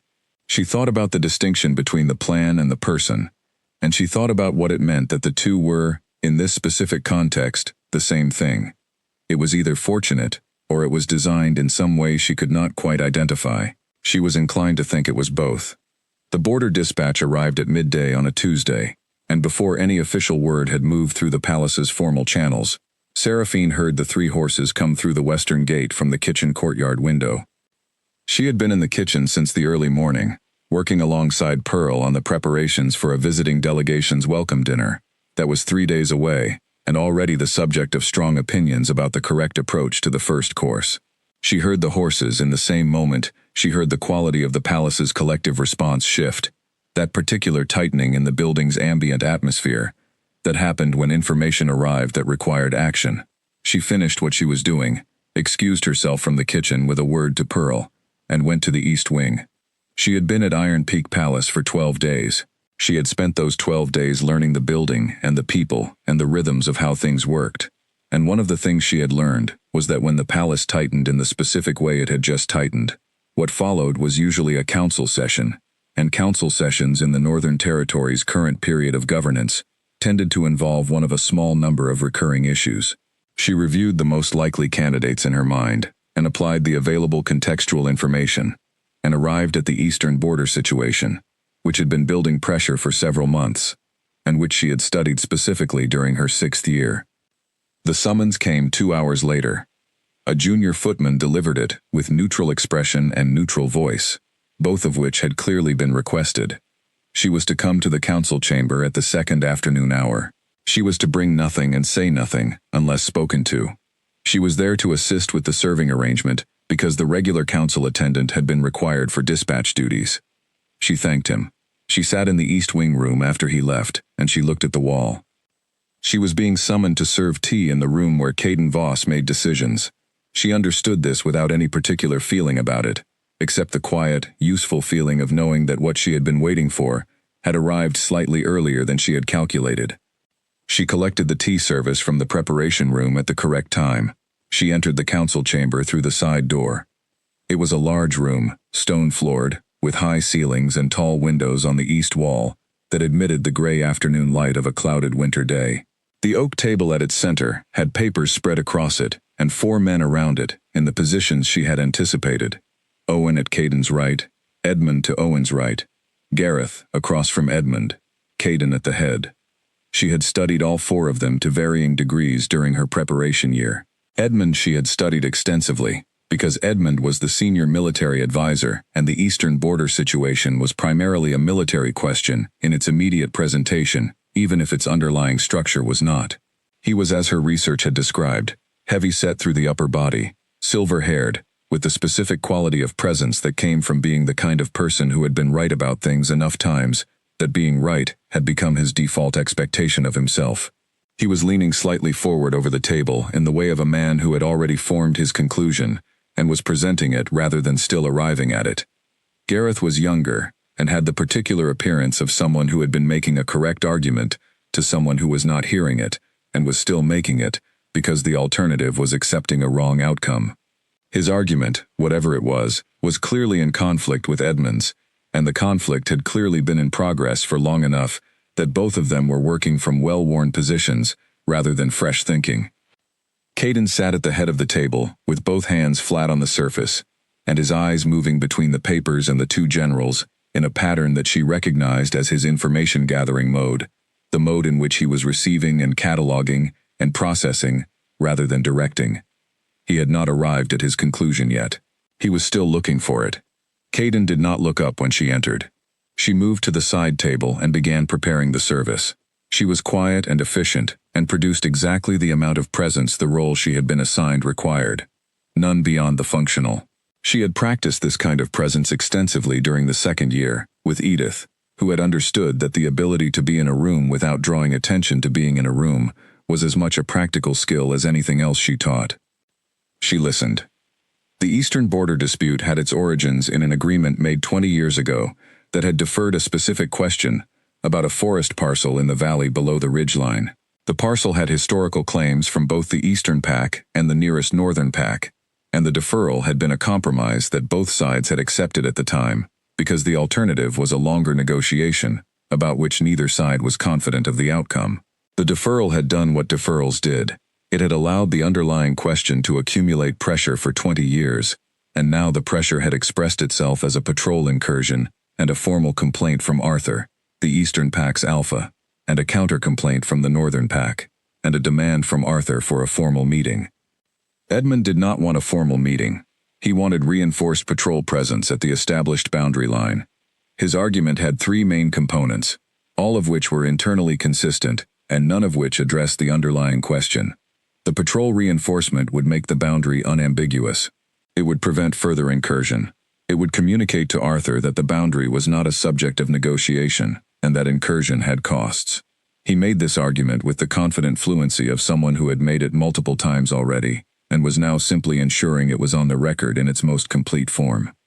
Gareth wanted the meeting. His argument was that the patrol incursion was a symptom of the unresolved parcel question, and that addressing symptoms without addressing causes produced more symptoms, and that more symptoms would eventually produce an incident that a meeting could not resolve. He wanted to use the meeting to address the parcel question through a joint arbiter process that both sides had never formally agreed to, but that both sides had informally indicated they might accept if the right structure were proposed. He also made his argument fluently, also with the confidence of someone who had been making it for some time, and also without addressing the specific counter-arguments Edmund was raising, with enough directness to move through them. Caden asked 2 questions in the first 40 minutes, both precise, both surgical in the way of questions that found the specific place where an argument had an unacknowledged weakness and pressed gently on it. He did not signal preference. He was still looking for the angle that resolved the conflict between 2 positions that both had genuine merit but were directly opposed to each other. She filled cups. She moved around the table. She poured tea that was received without acknowledgement, because she was not a person in this room. She was a function. And functions received exactly as much acknowledgement as the people who needed them to function felt like providing. She was entirely fine with this. She had been a function in rooms before and had found it considerably more instructive than being a person, because functions could be present for things that persons were not allowed to observe. In the 43rd minute of the session, Edmund made a specific claim about the language of the original boundary agreement. He stated a clause. He stated it with the authority of a man who considered himself expert in the relevant documentation and who expected the clause to settle an aspect of the argument he was making. The clause was wrong. Not ambiguously wrong, not a matter of interpretation. Factually, specifically wrong. The original boundary agreement did not say what he said it said. She had read the original. She had read it in Corwin's archive in its first-year form, and she had read it again, in the research year, with the cross-references to the founding documents that gave the relevant section its full meaning. The boundary was the ridge line. The parcel was a separate matter with a separate provision and a separate procedural history. Edmund was using the wrong foundation for the argument he was building, and if Gareth did not catch it, and it appeared from Gareth's expression that Gareth had not caught it, then the council session would produce a conclusion built on an error. She set the tea service down on the side table. She turned to face the room. 4 pairs of eyes came to her. Edmund's were surprised. Gareth's were surprised and something else. Something that she identified as the expression of a person who was waiting to see whether what was about to happen was going to support or complicate their position. Owen's were the expression of a man who had been watching her for 12 days, and was now watching with the specific attention of someone whose accumulated observation was about to be tested against a new data point. Caden's were still. She said it plainly, in the same voice and register she would have used to point out an error in any other context. The original boundary agreement placed the ridgeline as the boundary marker, not the forest parcel. The parcel dispute was a separate matter with its own history, predating the boundary agreement by 12 years, which was why the agreement had deferred it rather than incorporated it. If both matters were treated as a single issue, any solution reached would have a structural weakness, because the legal foundation of the boundary matter and the legal foundation of the parcel matter were different, and a single mechanism designed for one of them could not reliably resolve both. If they were treated as two separate issues, the patrol incursion could be addressed as a boundary violation with a clear factual grounding, requiring formal acknowledgement from Arthur and a stated procedure for future compliance. And the parcel could be addressed through a joint arbiter process as a standing land dispute, which was the correct instrument for it, and which neither pack would be required to win outright. She said this in approximately 30 seconds. She picked up the tea service and said she was sorry for the interruption and that she would leave them to their work. She walked to the side table and reorganized the cups. The room was quiet for a moment that was longer than it sounded when described afterward. Then Edmund made a sound. Not agreement. Not the sound of a man who had accepted a correction with grace, but not the sound of a man who was continuing to argue either, which was different. Then Gareth looked at Owen, and Owen looked at the center of the table, and the silence shifted from the silence of a room that had been stopped to the silence of a room that was beginning to move again in a new direction. She waited at the side table until it was clear she was not needed further. Then she gathered the service and went through the side door, and she returned the items to the preparation room, and she walked back to the east wing. That evening, through Clara, she heard that a message had been sent to Arthur's pack, proposing a formal separation of the two matters, and suggested dates for addressing each one through separate channels. She turned the page of the book she was reading. The following morning, according to the footman who managed the upper corridor schedule, and who had developed the habit of mentioning things he thought she might find useful, Caden had asked his senior footman her family name. Not the name she had given in the carriage, which the formal records would already have, but confirmed, as though he wanted to be certain the record and the name were the same thing. She thought about this for a moment, and then set it aside. He was checking. He was being precise. That was what he did, and she had known he would be precise about her, and the question was, what being precise about her was going to produce when it encountered the absence of any information in the official records that warranted the attention she had apparently begun to earn. She went back to the east wing, and she thought about what had happened in the council chamber, not strategically, but honestly, not the result of it, which was as good as she had hoped for, and had come faster than she had planned for.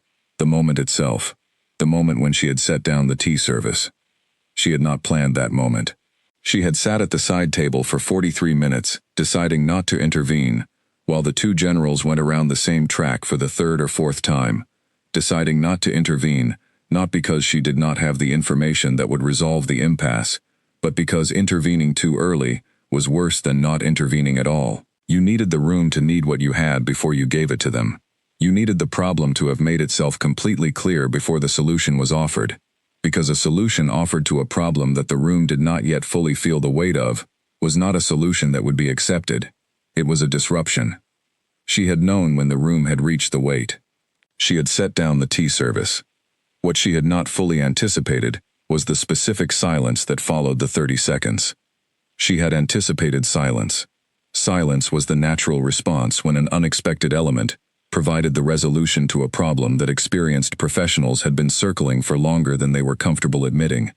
What she had not anticipated was the specific quality of the silence in this room, which had a particular character she could not fully account for until she identified that it contained more than the four men in the chamber. It contained Caden's silence specifically, which was not the silence of surprise or of received information being processed. It was the silence of a person looking at something and deciding what category it belonged in. She had not looked at him while she reorganized the cups at the side table. She had not looked at him when she said she was sorry for the interruption. She had picked up the service and gone through the side door with the same quality of movement she brought to everything, and she had not looked back. She had been aware of his attention in the room for those 30 seconds before she left it, in the way she was aware of everything that was paying close attention to her, which was with the specific peripheral sense that she had developed across 7 years of operating in environments where being aware of who was watching you was a practical necessity. His attention had a different quality from the general's attention, or Owen's. She had filed this without acting on it. She was still filing it. She was not yet sure what to do with the filing. She thought about the information Darnell had eventually delivered, about the pressure that was building from people who had an interest in the founding documents staying buried. She thought about the timeline that pressure implied.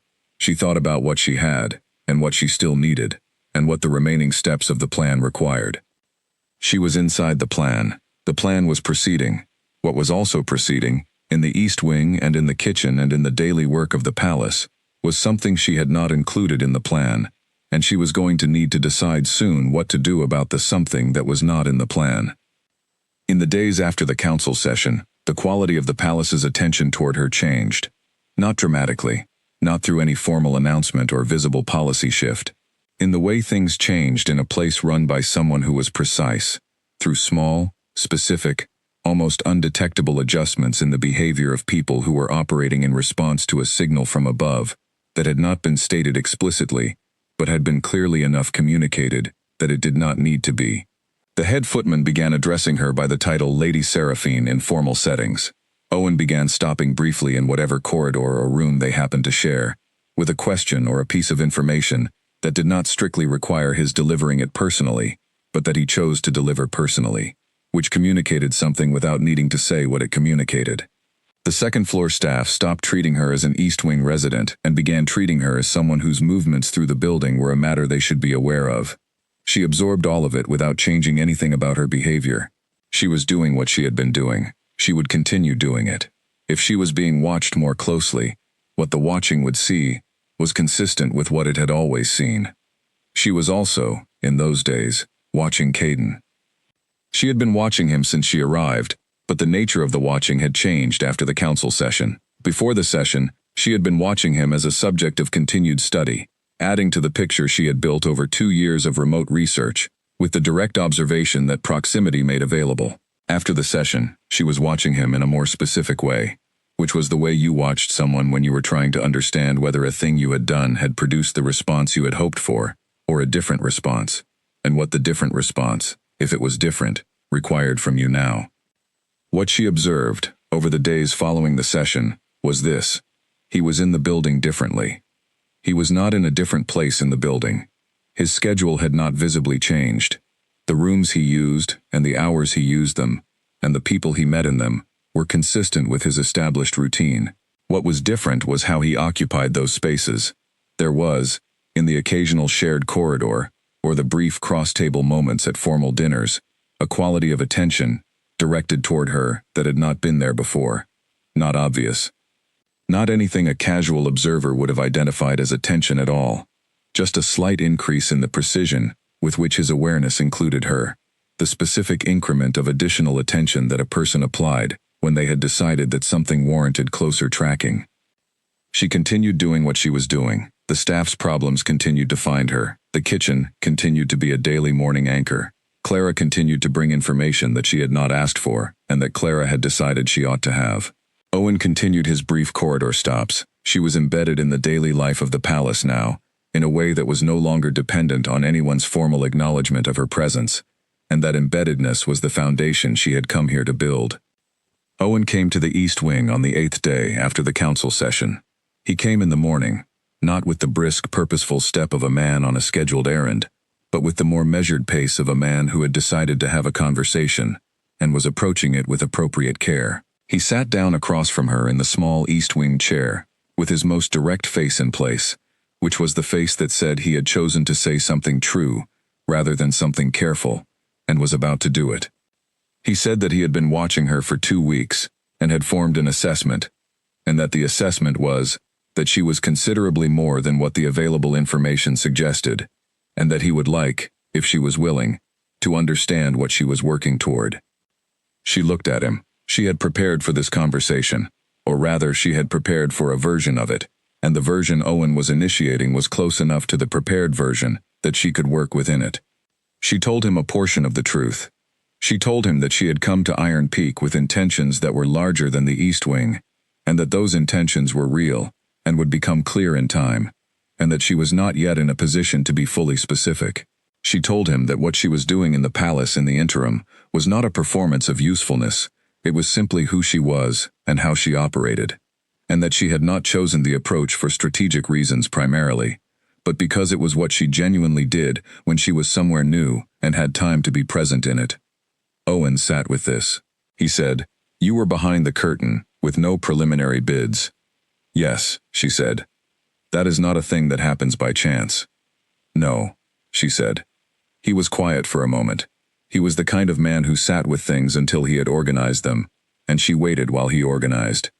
He said, finally, that he believed her, which was an interesting thing to say, because she had not asked him to believe anything specific, and she understood that what he meant was that he believed the portion she had given him was true, and that the portion she had withheld would also be true when it was given. He stood. He paused at the door. He said, in a different register, the register he used when he was passing information rather than analyzing it, that the king walked the North Patrol route alone, on evenings when the sky was clear, and that he had done so for several years, and that the route began at the North Garden Gate at the first hour of evening, and took approximately 40 minutes. He said this without explaining why he was saying it. Then he left. She sat with the information. She did not do anything with it immediately. She stored it in the part of her planning that was about timing, which was the part she was most careful about, because timing was the thing that turned correct actions into effective ones, and effective was the difference between a plan that worked and a plan that was merely correct. In the days after Owen's visit, she thought about the 9 days that had passed since the council session, and the quality of the watching she had identified in Caden's behavior, and the way that watching had a specific character to it. She had observed enough people in the years of her preparation to have developed a reasonable sense of the difference between watching that was surveillance and watching that was something else, something more personal, something that arose from a genuine, rather than a professional interest in what was being observed. She had been told, by the woman who had trained her in her 3rd year, and who had a vast and specific experience with people and their behaviors, that the most reliable indicator of genuine attention was that it made things happen in the person who was paying it, not just in the person who was receiving it. She did not dwell on what that meant. She filed it, carefully, with the rest of the things she was keeping in the part of her mind where things requiring careful handling were kept. She had a plan. The plan had a shape. She was inside the shape, and the shape was holding. What happened inside the shape was information. She would deal with it as information. She continued the morning kitchen work. She continued addressing the small problems the staff brought to the East Wing. She continued her daily review of Corwin's letters, which arrived through the channel they maintained, and which kept her informed of the situation in the Northern Hill Country. She read in the evenings, and she slept as well as she usually slept, which was adequately, which had been enough for 7 years, and was enough now. She was aware, with a precision she could not entirely account for, that the pace of things was accelerating. She had planned for a longer period of foundation building before the next significant development. The council session had compressed the timeline. The elder Frederick's visit was on the schedule board. When it arrived, the timeline would compress further. She had prepared for what Frederick's visit would produce. She was as ready as she was going to be. She was also aware, with the same precision and with less certainty about what to do with it, that being ready for what Frederick's visit would produce in terms of the plan, and being ready for what it would produce in the room, were not quite the same thing. She set that awareness aside. She returned to the book she was reading. She turned the page. She was also, in those same days, thinking about something she had not expected to think about, with the frequency she was thinking about it, which was the quality of his attention. Not the governance attention, the watching from a distance attention she had identified and catalogued. The other quality, the quality she had first noticed in the ceremony hall, and then in the carriage, and then at the dinner table when the scroll was produced, which was not the attention of a strategist assessing a variable, but the attention of a person who was genuinely present with what they were looking at. She was careful about this distinction. She had been in the company of enough strategists over the last 7 years to understand the difference between the two, and the difference mattered. The man in the carriage who had noticed the pause before her family name, and had noticed it in real time, and had chosen not to act on it immediately, because acting on it immediately would not have produced the information he actually wanted, was a strategist. She had known he was a strategist. She had prepared for the stratagem. The man who had stood in the doorway of the East Wing room and said, without managing the saying of it, that he did not know what to do with her, was not in that moment operating as a strategist. He had been operating as a person who had spent 9 days with something they could not resolve through strategic thinking, and had arrived at the end of those 9 days with the honest acknowledgement of that failure. She had not prepared for that. She had prepared for the strategist. She had not prepared for the moment when the strategist put down the strategy. She filed this under things requiring careful handling and returned to the practical work of the palace. She was good at the practical work. She had been doing practical work for 7 years, and she had found, across those 7 years, that practical work was the most reliable container for things that could not yet be processed, because practical work did not stop, because you had something in you that was not yet resolved. You did the work held you. Eventually the thing that was not yet resolved itself, or it didn't, and either way the work had been done and the day had proceeded. She fixed a supply order that Pearl had flagged as incomplete. She helped Clara navigate a situation with a senior footman who had given her contradictory instructions and needed a way to clarify the situation without creating a confrontation either direction. She spent an afternoon in the archive room reviewing a secondary account of the founding period that she had identified in the palace's general collection and that contained 2 pieces of corroborating information she added to the notes she kept in the older of her 2 bags. On the 10th day after the council session, which was the 3rd day after Owen's visit, she went to the main library in the afternoon. She went in the ordinary way, as a person who used the library for reading and research, which she had established as part of her normal activity during the first week. She went to the shelves nearest the north window reading table, where she had observed the lamp burning on 3 consecutive evenings. The section of shelves nearest the reading table had the specific quality of recently handled books, the slight disruption in the absolute regularity of a shelf that had been tidied, the very small degree of misalignment that came from books being replaced by someone being careful rather than someone familiar. It was barely visible. She would not have noticed it if she had not been specifically looking for it, and she was looking for it because she had been paying attention. The recently handled section contained 3 volumes on the founding period of the Northern Territories, the general history of the Northern Territories' early centuries, a specific account of the consolidation period, a genealogy reference volume that covered the founding families in the format of the official records, which was to say, in the condensed and editorially managed format that omitted the things that the official records had decided over 4 generations to omit. She stood in front of those 3 books, in the afternoon quiet of the main library, with the dust motes moving in the slanted winter light from the high windows, and she thought about what it meant to be the Alpha King of the Northern Territories, and to have learned, at a formal dinner, that the history of the thing you were governing was different from what you had believed it to be, and to have spent 9 days reading the history, alone, in a room at night. She thought about what that reading would have produced. Not in detail, because she could not know the detail, and guessing at the interior of another person's experience was something she had learned over 7 years to do carefully and incompletely. But she could think about the shape of it.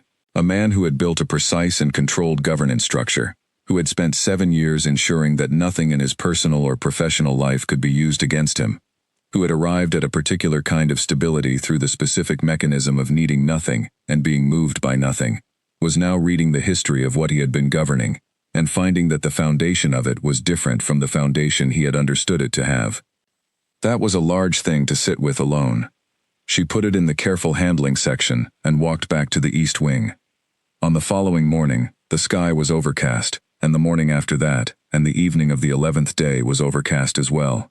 She noted this without impatience. She had said nothing to Owen about what he had told her regarding the North Patrol route. She had not made any arrangement around it. She had simply noted the information and was waiting for the conditions under which the information would become useful. On the 12th day, the sky was clear.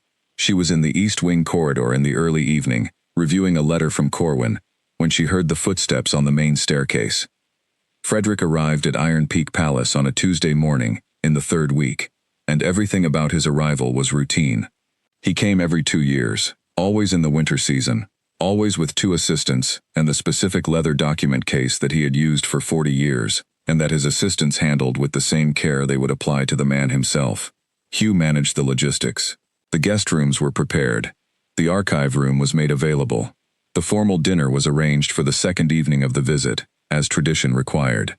Seraphine had known he was coming since her second day at the palace. She had seen it on the public schedule board in the East Wing administrative room, and she had noted the date, and she had spent the intervening weeks forming and revising her decisions about how to handle what the visit would produce. The decision she had arrived at, finally, was this. She would not engineer the encounter. She had engineered enough things. She would be present, she would be genuinely herself, and she would allow the moment to be what it was going to be, because some things needed to happen in their own shape rather than a planned one. Frederick was 83 years old. He had been chief archivist of the Southern Record House for 40 years, long enough that the record house and its contents were as familiar to him as his own face, long enough that he could tell you the history of any document he had ever handled the way other people told you about their children. He walked with a stick he held as though it were a choice rather than a necessity. His two assistants, Nora and Paul, moved through every space they entered, with the trained invisibility of people whose professional value lay in what they carried, and who they worked for, rather than in what they themselves projected. She had thought about Frederick specifically, in the 6th year of her preparation, when she had been working through the question of what verification would be available to Caden once the founding documents were presented to him. Frederick was one of 3 people in the Northern Territories who had personally handled the original founding documents in their complete form. He had handled them 40 years ago, during his first archive review at Iron Peak, and she had read, in Corwin's records of the old Elder Network, his written account of what he had found in those documents, and what he had understood those findings to mean. He had understood them correctly. He had also, she had learned, been looking for some confirmation of them in every archive review he had conducted since. He had been looking, for 40 years, for what she was. The formal dinner on the second evening proceeded normally through the first course. Caden sat at the head of the table, Owen at his right, Frederick at his left. She sat in the middle of the table, in the position she had been assigned at formal tables since her arrival, which was a middle position, not prominent. 2 council members at the far end, Nora and Paul beside Frederick, with the careful composure of professional attendants who had learned when presence and when invisibility were required. She ate the first course, and listened, and said nothing. Frederick and Owen were discussing archive maintenance, the challenges of preserving documents that were centuries old, in conditions that the archive's climate management could not fully control. Caden asked Frederick 2 questions about specific record categories that told her something she had not confirmed until this moment. He was genuinely interested in the archive's institutional function, not as an obligation but as a matter of real concern, which was consistent with what she had concluded about him from the governance record, but was useful to see confirmed in the specific texture of a conversation. The council members at the far end discussed something she could not hear from her position. She did not attempt to hear it.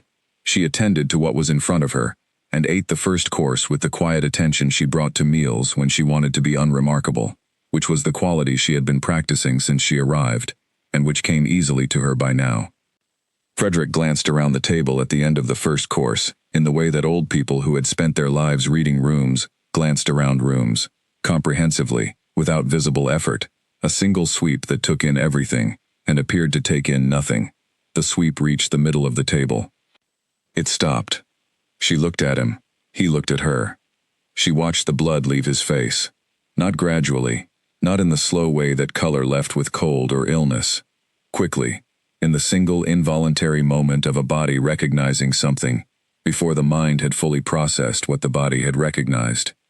She had known, thinking about this moment in the months before tonight, that Frederick might react. She had not known the reaction would be this immediate and this complete. He set his spoon down. He placed both hands flat on the table. He looked at Owen. He looked at Caden. He looked at her again, and this time the recognition had reached his consciousness, and what was in his face was not surprise so much as the specific expression of a man who had spent 40 years looking for something and had just found it at a dinner table. He pushed himself to his feet. The bow was deep and sustained, and unmistakable to anyone who knew the old pack courtesy language, which at this table included at minimum Frederick himself, Owen, and Caden. The specific shape of it said, rank held above my own, formally recognized. Not the bow of a courtier to a king, the bow of a subject recognizing a bloodline. The table went still. Caden said, archivist. One word. spoken with the precise quiet of a man asking a question he was not sure he wanted the answer to, but was going to ask, because not asking was not an option for the kind of man he was. Frederick straightened. He was pale, and his hands were very still on the table edge, and his professional bearing had returned in the form that was available when something genuinely unexpected had happened, which was the form that concentrated on function, because function was reliable when everything else was uncertain. He said there was a matter of the record that required immediate attention. He looked at Nora, who had been trained for moments where her employer said something that required a specific response, and she left the table and returned 2 minutes later with the leather document case. He opened it with the care of a man who handled important things regularly. He removed the genealogy scroll, the consolidated bloodline register for the Northern Territory's founding families, and unrolled it on the table with his water glass and Owen's bread roll as weights at the corners. He pointed to a passage with one finger, steady and precise, and said to Caden that he needed the king to read the indicated section, and then look at the woman in the fourth chair from the left. The dinner table was completely quiet. The 2 candles at each end burned. The scroll was there between the water glass and the bread roll with the specific quality of documents that had been important for a very long time, and were important now, in a more immediate way than usual. Caden read the indicated passage. She had read those words many times. She watched him read them now, and she watched his face as he read, which was the processing face, the one that looked from outside like nothing, and from her extended observation looked like everything. He read the passage once. He read it again. Then he looked at her. She met his eyes. She did not look away, and she did not perform anything for the looking.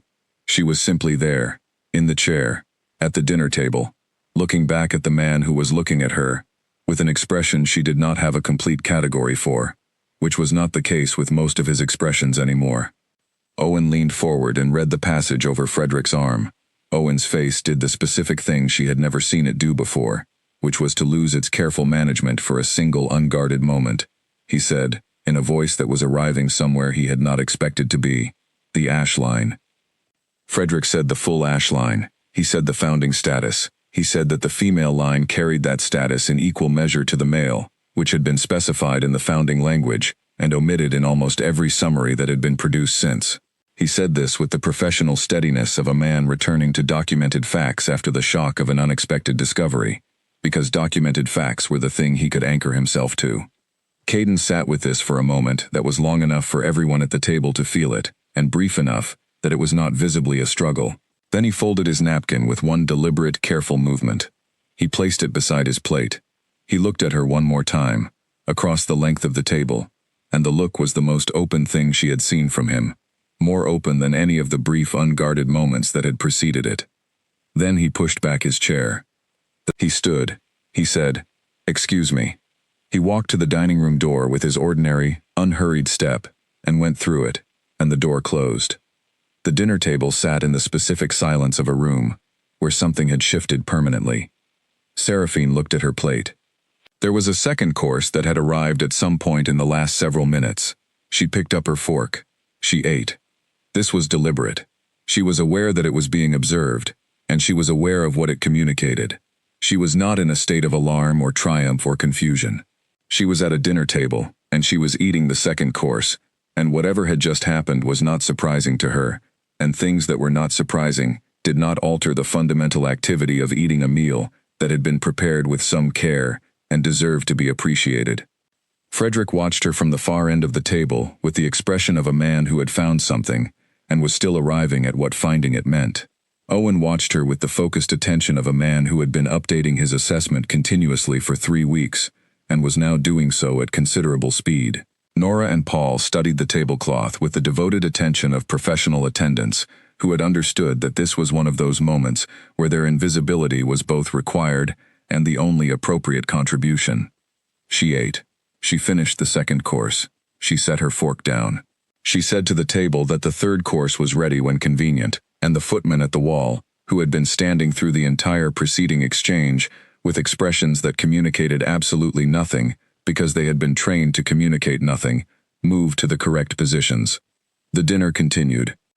She answered a question from one of the council members about a water management issue in the Western District and gave it the genuine attention it deserved. She listened to Owen and Frederick resume a conversation about archive procedure, with the muted quality of two men picking up a thread after a significant interruption.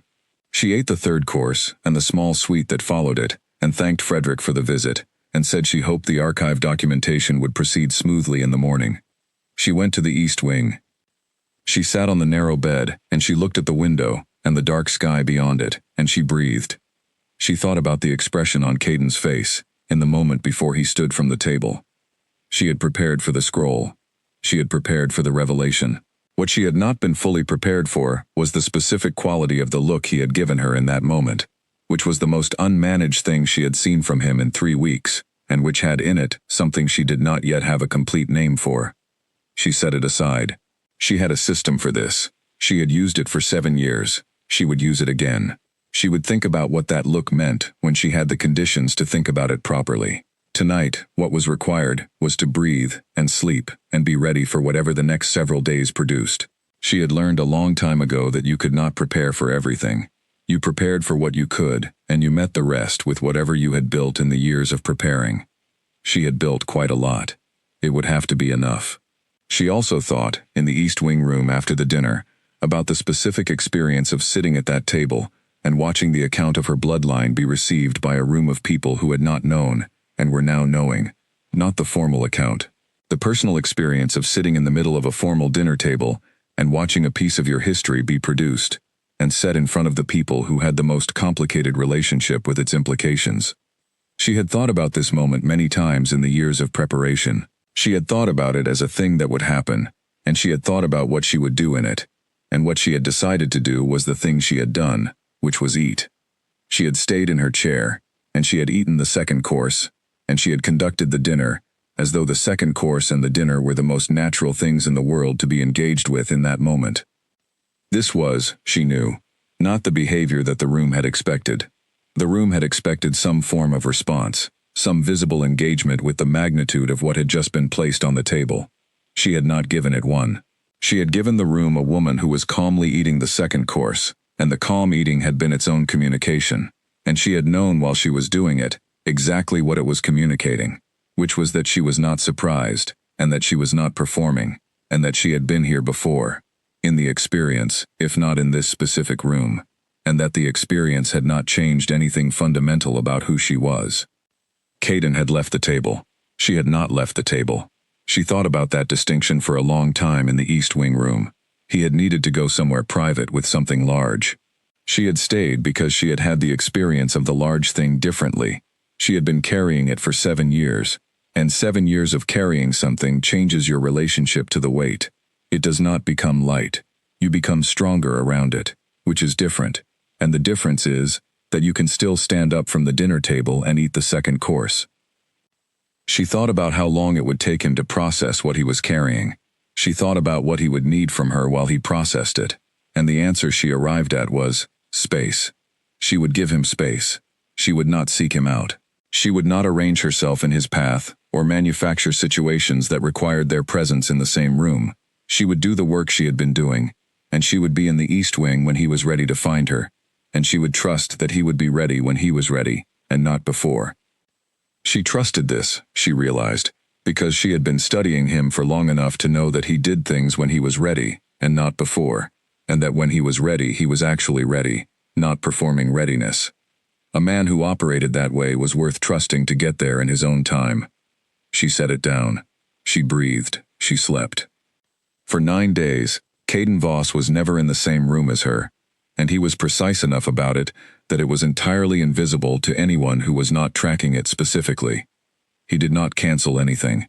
He did not alter any formal schedule. He did not issue any instruction that would put anyone on notice that an avoidance was in progress.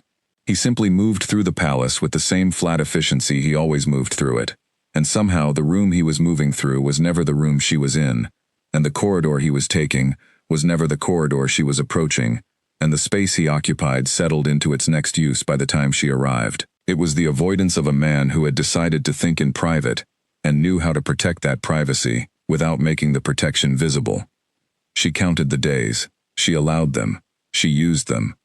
On the first day, the council member who had been seated at the far end of the dinner table came to the East Wing. He was a careful man named Cecil, who had been on the council for 9 years, and who had the particular quality of careful men, who had been in the same institution for a long time, a comprehensive map of how everything worked, and a genuine uncertainty, when something changed outside the map, about where to start. He said he had been on the council for 9 years, and prided himself on knowing the Northern Territory's governance history, and what Frederick had presented at the dinner was something he had not known, and could not immediately account for, and he would like to understand what it meant. She told him the essential shape of it, the founding document, the genealogy register, the original two-family compact, the 4 generations of alternative history that had covered it. She told him what restoring the founding structure would and would not mean in practice. She was specific about what it would not mean, not the dissolution of the council, not the removal of anyone's current position, not a fundamental rewriting of how decisions were made. It would mean adding the voice that had been designed into the original structure, and subsequently removed. Completing a governance structure that had been operating without one of its foundational components. Cecil listened to all of it. He asked 3 questions that were sharp enough to tell her he had a quick mind when he chose to use it directly, rather than through the cautious filter that institutional longevity sometimes applied to otherwise sharp minds. She answered each one directly. He left with the expression of a man receiving accurate information and forming a revised position based on it, which was the best response she had hoped for. On the 3rd day, Owen came. He sat across from her in the small east wing chair. He did not use the careful face or the patient face. He used the direct face, the one he had used the first time he came to her in this room, but more so now, because the direct face had more information to work with than it had then. He said that he had been the chief advisor to the Alpha King for 6 years, and that in those 6 years he had developed a picture of the things he needed to know to do his job, and that this picture was in the condition of something that had just been substantially revised, and that he needed help rebuilding it, and that he wanted that help from her. She told him more than she had told Cecil. She told him about the founding document, and the genealogy scroll, and the specific terms of the original two-family compact, and she told him about her father's reconstruction, and the journal, and what the journal documented about how and when, and by whose decision the compact had been broken. She told him she had come to Iron Peak deliberately, through the auction, because the alternatives she had considered had structural weaknesses that made them unreliable. She told him that her father had died because someone had understood what his reconstruction was going to produce and had decided it needed to stop, and that what it needed to stop producing was this: a person with the founding documents, the genealogy evidence, and the specific capability to be here having this conversation. Owen sat with all of it for a long time. He asked 4 questions, all of them specific and productive. Then he was quiet for another long moment, and he said, "He is going to find this very difficult to receive." "I know," she said. "He has spent 7 years building something he believed was on stable ground," Owen said. "Learning the ground was different from what he understood it to be will require significant adjustment." "Yes," Owen said, "and the adjustment will not only be about the governance structure. There is a personal dimension to it as well, and he has not practiced at the personal dimension." She said, "He has not practiced at it because he decided, after his father, that it was a liability." Owen said, "You have studied him very carefully."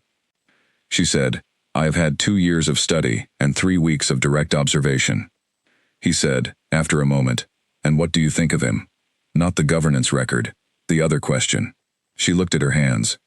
It was, she understood, the question that mattered most to Owen, not as an advisor, but as a person who had known Caden Voss for 6 years, and who cared, in the specific way that people cared about people they had spent significant time being responsible to, about what this woman thought of the man she had chosen, for reasons that were now revealed to be considerably more complicated than they had initially appeared. She said, honestly, that she thought he was better than he knew, and that he had spent 7 years ensuring that no one found out, including himself. Owen sat with that for a moment. Then he stood and said, in a different register, that the king walked the North Patrol route alone, on clear evenings, had done so for years, went out at the first evening hour from the North Garden Gate, took approximately 40 minutes. He said this without connecting it to anything, or explaining why he was saying it. Then he left. She spent the next 6 days thinking about the 9 days as a shape. She thought about what the 9 days were doing inside a man, who had spent 7 years building a controlled and effective governance structure, and who had just discovered that the ground under it had a history he had not known. She thought about what it would do to such a person to sit with that for 9 days, alone, with the specific quality of aloneness that he had apparently maintained as a structural feature of his life since he was 25 years old. She thought about the library on the 2nd floor, and the 3 evenings she had seen the lamp burning there late. She went to the library on the 7th day, in the afternoon, when it was empty. She looked at the shelves near the north window reading table. The section nearest the reading table had the specific ordered but recently handled quality of books that had been replaced carefully by someone who was being careful. The section contained 3 volumes on the founding period of the Northern Territories. All 3 had the slight texture of recent use. She stood in front of those 3 books for a moment. She thought about a man sitting alone in a room at night, reading the history of what had been here before him, in the light of what he had just learned about what that history contained. She went back to the East Wing. On the 9th day, the sky was clear, and she was in the East Wing corridor, reviewing a letter from Corwin, in the early evening, and she heard his footsteps come down the main staircase and turn into the East Wing corridor. She knew the pattern of his footsteps. She had learned it in the first week, as she learned all the patterns of the building that were regular enough to learn. This was a variation, heavier than his ordinary movement, more deliberate, the specific pattern of someone who had made a decision and was in the process of executing it before they could revisit the decision and make a different one. She folded the letter. She set it on the table. She looked at the door. His footsteps slowed outside it. They stopped. There was a pause of several seconds, the pause of a person standing at a door they had come to knock on, and had arrived at the final moment of deciding whether to do it. He knocked. 2 knocks, the same flat, clean sound as everything else he did. She said, "Come in." He opened the door. He stood in the frame of it in plain dark clothes, the ordinary clothes of a person who had not thought about appearance when they got dressed, and he looked at her, across the East Wing room, in the light of the single candle on the side table, and he did not say anything for a moment. The candle burned. The window showed the first stars of the clear night. The palace continued its evening sounds at a great distance. The East Wing room had the particular quiet of a room at the corner of a large building, slightly removed from the rest of it, slightly its own. He said, "I don't know what to do with you." He said it without the management she had observed in every other thing he had said in her presence. He said it in the voice he used for things that were true and were not going to be improved by dressing them differently, which was the same voice he had used for those 2 words at the end of the curtained row. She was beginning to think it was the voice he used when he had stopped calculating and was simply present. She looked at him in the doorway. She looked at the quality of his expression, which was the most open she had seen it, more settled into itself than the unguarded glimpse at the dinner table, more deliberate. He had chosen to be in this doorway with this expression. He had walked down the main staircase and along the East Wing corridor, and knocked on her door with exactly the amount of intention that each of those actions required, and the expression on his face was the expression of someone who had decided that what was behind the door was worth the intention. She said, "Yes, you do. You are just afraid to." He did not move. She did not move. The candle burned, and the stars were out in the window, and the palace sounds continued far away, and between them, in the open doorway, was something that had no previous category, not the careful neutrality of the first carriage ride, not the professional alertness of the council chamber, not even the charged quality of the dinner table when the scroll had been produced, something that had arrived in the 9 days of his absence and her patience, arriving gradually and without announcement, and that was now present in the room, and was waiting for both of them to decide what it was. Neither of them said anything else. He stood in the doorway, and she sat in the chair, and the something between them was there, and was real, and was not going to be named tonight, and both of them understood that, and neither of them moved. She thought, "This is the beginning of something I did not plan for." She thought, "I am going to have to think very carefully about what to do with that." She thought, in the honest place where she kept the things that required careful handling, "I do not think I want to set this one aside." He stayed in the doorway. She was aware that this was a choice, that he had arrived at her door with the intention of doing something, and was now standing in the frame of it, with that intention changed by what she had said back to him. She sat in the chair, and did not move, and did not fill the silence with anything. because the silence did not need to be filled. It was already full. He had said he did not know what to do with her. She had said he did. He was afraid to. Both of those things were true, and both of them knew it, and now they were in a room together, with both true things occupying all the available space. She thought about what he had been doing for 9 days. She thought about the 3 founding period books near the north window reading table in the library. She thought about a man spending 9 evenings reading the history of what he had inherited and finding it different from what he had believed it to be, and doing that reading alone, in a building full of people, in the way he apparently did everything significant, which was privately and without any outward acknowledgement that something significant was happening. She thought about what it would take to be that specific kind of alone for that long. Not the aloneness of circumstance, not the aloneness of someone who had not yet found the right people or the right place. The aloneness of deliberate design, maintained over 7 years, through the specific and sustained effort of not allowing anything to matter. She understood that effort. She had been making her own version of it for the same amount of time, and she understood both the cost of it and the function it served, and she understood, looking at him in the doorway, that what she was seeing in his expression in this moment was the exact place where the cost and the function had reached an equilibrium that the 9 days had disrupted. He had come to her door because the equilibrium had broken, not because he had decided something, because the deciding not to come had become more difficult than coming. She found that she respected that more than any decision she could have imagined him arriving at through the process of deciding. Decisions were constructed. What he had done was simply run out of the thing that had been keeping him away, and when it was gone, he had walked down the main staircase and along the east wing corridor and knocked on the door, and that was the most honest thing she had seen from him, and it was very honest. He said, after a long time in the doorway, "You said I know what to do." "Yes," she said. "And that I am afraid to." "Yes," she said. He looked at her. The east wing room was very quiet around them. The candle on the side table burned with the small, steady sound of itself. She could hear the faint sound of the palace settling into its deep evening sounds, the creak of old stone releasing the day's cold, the distant and muffled sound of the kitchen finishing. He said, "What is it that you think I know how to do?" She said, "Decide not to be alone anymore." He was quiet for a moment. She said, "Not about me specifically, about the general condition of having decided that aloneness was the correct and permanent solution to a problem your father encountered. I think you have been conducting a 7-year test of whether that was the correct solution, and I think the test is coming to its conclusion," he said, very quietly. "And what is the conclusion?" She said, "I think you already know that too." He did not move for another long moment. She did not push. She had said what was true, and she could not unsay it, and she would not have unsaid it if she could. And now the truth was in the room between them, and what happened next was not something she could determine. What happened was this. He let out a breath. A single, quiet, controlled exhalation, the kind that came from a person releasing something they had been carrying, with more effort than they had acknowledged carrying it.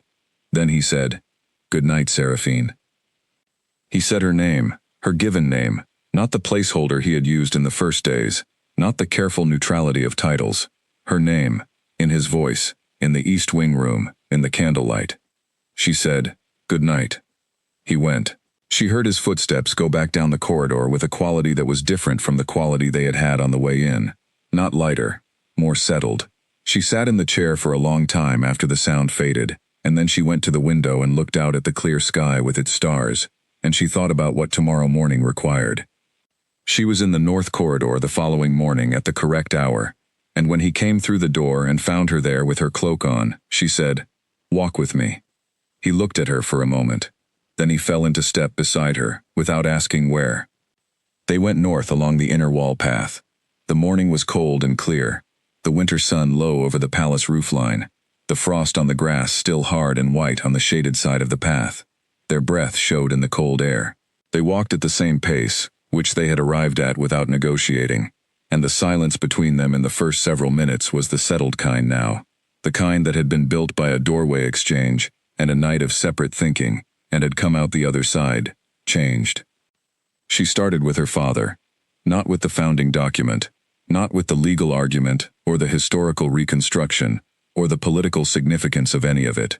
She started with Edmund Ashe as a person, because the documents were already on the table, and what he needed now was not more documentation, but the living context of it, which was a man who had spent his life believing certain things, and had acted on those beliefs at the cost of his life. She told him about the library, the smell of it, old paper, and the particular dust of serious books maintained over generations, the rolling ladder, the sound of the pen scratching through the door that was never fully closed on evenings when her father was deep in his work. She told him about the Sunday morning walks when he explained what he was finding, and she asked questions, some good and some not, and he treated both kinds with the same patient attention, the attention of a man who believed that questions were not lesser than answers, but the necessary condition of them. She told him about the night it ended. She told it in the detail it deserved, which was considerable, because she had not told it to anyone outside Corwin and Edith and Walter, and because Caden deserved the detail that came from having been there, rather than the summary that came from having heard about it. She told him about the window and the horses and the 20 seconds between understanding and moving, the passage behind the fireplace, the root cellar, and the dark hillside, and the cold, the 2 days of moving through hill country before she found somewhere to stop. He walked beside her and listened with the quality of attention she had been studying since the ceremony hall, and she spoke into that attention without managing what she said, because managing what you said to someone who was paying this kind of attention was both useless and dishonest, and she was done with the forms of management that could be avoided. She told him about Corwin, about the year in the stone house and the archive, and what she had read in the first winter, and what it had meant to read it. She told him about the founding document in its complete form, the specific terms of the original two-family compact, and the oath sworn in the form the pact tradition reserved for binding agreements across generations. She told him about her father's documentation of how it had been broken, the second-generation decisions, the mechanisms, the patient incremental process of converting a shared structure to a sole one, in a way that left no single dramatic event to point to, only a long series of quiet choices that had accumulated over decades into a permanent change. She told him about the 6 years after the first, Edith in the second and third years, Walter in the fourth, the long 5th year of synthesis and planning, the 6th year of studying him specifically. He said, when she reached the 6th year, "You spent a year studying me." 18 months, she said. "I wanted to understand what I was going to encounter." "And what did you conclude?" She said, "That you were the most capable king the Northern Territories had produced, in 3 generations. That you were governing alone in a structure designed for 2 voices, and that the absence of the second voice was costing the territory things that were difficult to attribute directly to any single cause but that showed up in the pattern of how decisions were made and what they missed." He was quiet for a step or two. The path curved ahead of them into the old formal garden with its frost-covered low hedges and bare stone paths between them. "You concluded this from a governance record," he said. "And from the secondary accounts," she said, "and from direct observation since I arrived. And the direct observation confirmed the governance record. In most respects," she said. "In some respects it revised it." She paused. "You are more patient than the record suggested, and more interested in things than the record is able to show, because the record only shows what you decide, and decisions are the last step of a process that begins considerably earlier." He said nothing. She let the silence be what it was. She told him she had chosen the auction. She said it plainly, looking forward at the path. "I chose the auction because it gave me direct access, without requiring any intermediary, to authenticate me or authorize my presence. Every other approach I evaluated required a chain of intermediaries, and every chain of intermediaries was a chain of opportunities for the information to be suppressed, or the approach to be blocked, by people with an interest in suppressing or blocking it."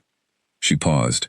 "I chose the end of the row, and the plain curtain, and the empty bid space, because I had concluded, from 18 months of studying your governance pattern, that you would choose the element that no one else had chosen, not from sentiment, from the same logic that had governed every other counterintuitive decision in your 7-year record." He was quiet for longer than he had been quiet at any other point in the morning. She reached into her cloak and brought out the journal. She had carried it on her person every day since the night she took it from the room with the horses arriving in the courtyard. She held it out to him. He took it. He held it in both hands, with the seriousness she had learned to associate with things he understood were significant, before he opened it. He looked at the cover. He looked at the name in the interior spine. Then he opened it to the 7th page and read. She watched him read the way she had watched him read the genealogy scroll at the dinner table, attending not to the words, which she knew, but to his face as it processed them. He read the 7th page and turned to the 8th and read that, and the 9th. 3 pages of her father's careful reconstruction of the founding compact, its terms, its intent, its eventual breaking. He read them without lifting his eyes. He closed the journal. He held it and looked at the hedges of the old garden, bare and geometric in the frost. "I knew none of this," he said. "I know," she said. "Your line has had 4 generations to ensure that. The burial was thorough enough that by your grandfather's generation, it had simply become the unquestioned shape of how things were, and unquestioned shapes do not announce their own origins." He said, "My father," she said, "did not know either. By the 3rd generation, it had stopped being a decision that anyone needed to maintain and had become simply history." He stood with the journal in both hands and said nothing for a long moment. The cold morning moved around them. A bird called somewhere in the garden. The frost at the edges of the stone path was beginning, where the low sun reached it, to release. She said, "I am not here to punish anyone, or undo what 4 generations built. What was built is real and has served the territory. What I am here to do is complete it. Give it the voice it was designed to include. Make the governance structure capable of what it was originally intended to be capable of, which was more than it currently is." She looked at him. "I have spent 7 years becoming capable of this. Not just the legal claim, the actual work, the sustained, daily, complicated work of running a large territory with many people in it who need things and cannot always get them and need to be well led regardless. I know what that work is. I know how to do it. I came here because the work needed doing, and I was the person who could do it, and because the founding document required it be done in this specific place, with the person currently in this position." She paused. "I had also," she said, more quietly, "concluded from 18 months of study that the person in this position was worth working alongside. Not the position, the person." He looked at her then, the long, full, cataloging look that she had been learning since the ceremony hall, but with something different beneath it now, something that had not been there in the carriage, or in the hall, or at the dinner table. The look of a man who had stopped protecting a specific direction and was aware of having stopped and had not yet decided what that meant. She had not planned this part. She had planned everything else. She had not planned for this specific morning in this specific frost-covered garden with this specific quality of looking happening between them. And she was aware of that in the honest part of herself where she kept the true account of things. The guard appeared at the curve of the path at a run, and Seraphine heard him coming before he was visible. She straightened slightly, the straightening of someone shifting registers, and Caden's attention shifted at the same moment, which told her that he had been tracking the surroundings with the same continuous awareness she had been tracking them with, even in the middle of the most personal conversation of either of their recent lives. The guard gave the information quickly. Riders from the Western Pass, 20 or more, moving at speed, under a banner the Outer Watch had not identified, 30 minutes ago and not slowing.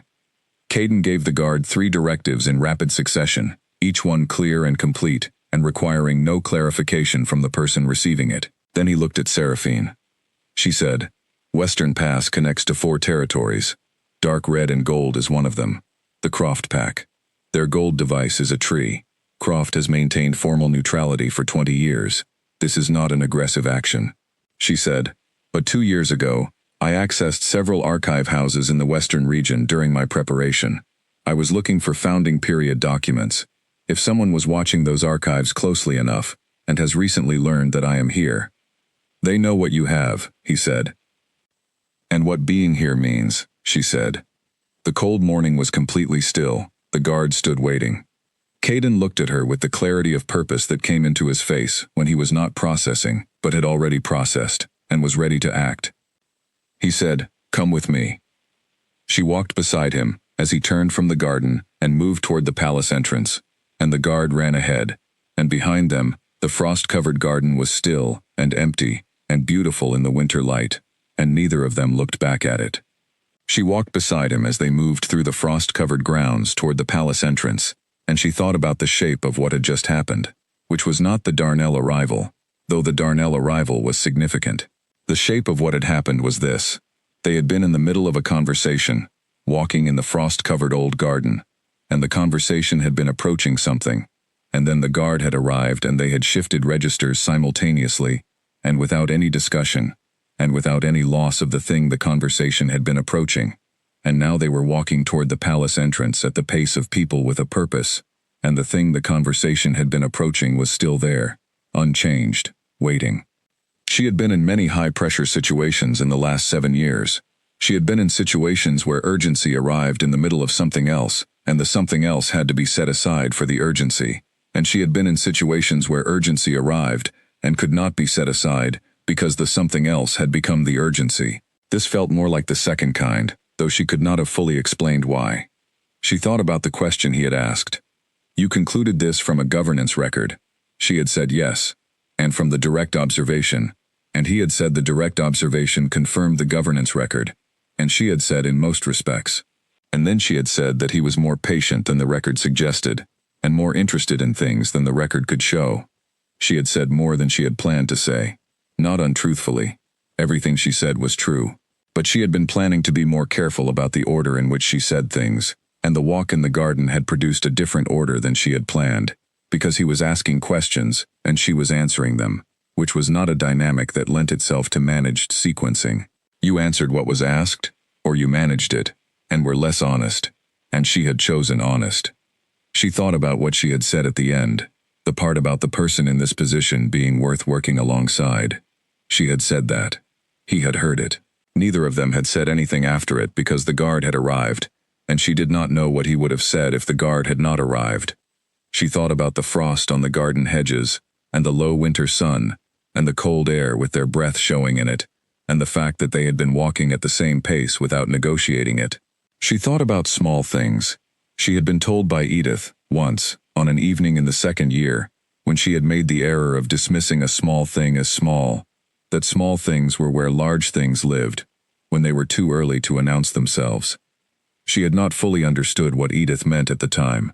She understood it now. They reached the palace entrance. He went through first and she followed, and the warmth of the interior closed around them after the cold of the grounds, and the urgency of the situation reasserted itself clearly and productively, and they were two people, with a purpose, and the purpose was clear. She was good at this. She had always been good at this. The purpose gave her something to put the rest of it into, temporarily, and she put it there, and attended to the purpose with the full focus it required. The receiving chamber, Darnell, the account. She listened with everything she had. She answered when she was asked. She held out the journal. The afternoon's work was real work, and she gave it the real attention that real work required. And underneath all of it, quiet and patient, and not requiring immediate resolution, was the thing the conversation in the garden had been approaching, and she knew it was still there, and she knew they would return to it, and she found, with a certainty that was not calculated, that she was glad they would. She thought, I came here for a mission. I am staying for more than that. I am not sure when exactly the more than that arrived, only that it is here now, and I have decided to let it stay. She walked into the palace beside Caden Voss, and they went to work, and the work was real, and required everything they each had, and she gave it everything she had, and in the giving of it, she felt, for the first time in a very long time, that she was not spending herself on something alone. Darnell was compact and road-worn, and direct in the way of men who had been given a clear purpose, and were executing it without any embellishment they had not been authorized to add. He arrived under the peace banner, which Caden acknowledged, and they met in the receiving chamber, with Owen present within minutes of his arrival, and Darnell gave the account with the efficient directness of a professional. The Croft Pack's deep archive, the access 6 weeks ago, the intermediary, who had been careful but not careful enough, for the archivist, who knew that archive the way she knew her own name. The documents that had been accessed, founding period records, specifically those confirming the status of the Ashe bloodline, and the terms of the original two-family compact. The party responsible, connected to a family on the current Northern Council, one of the families whose structural position was most directly complicated by what the founding documents described.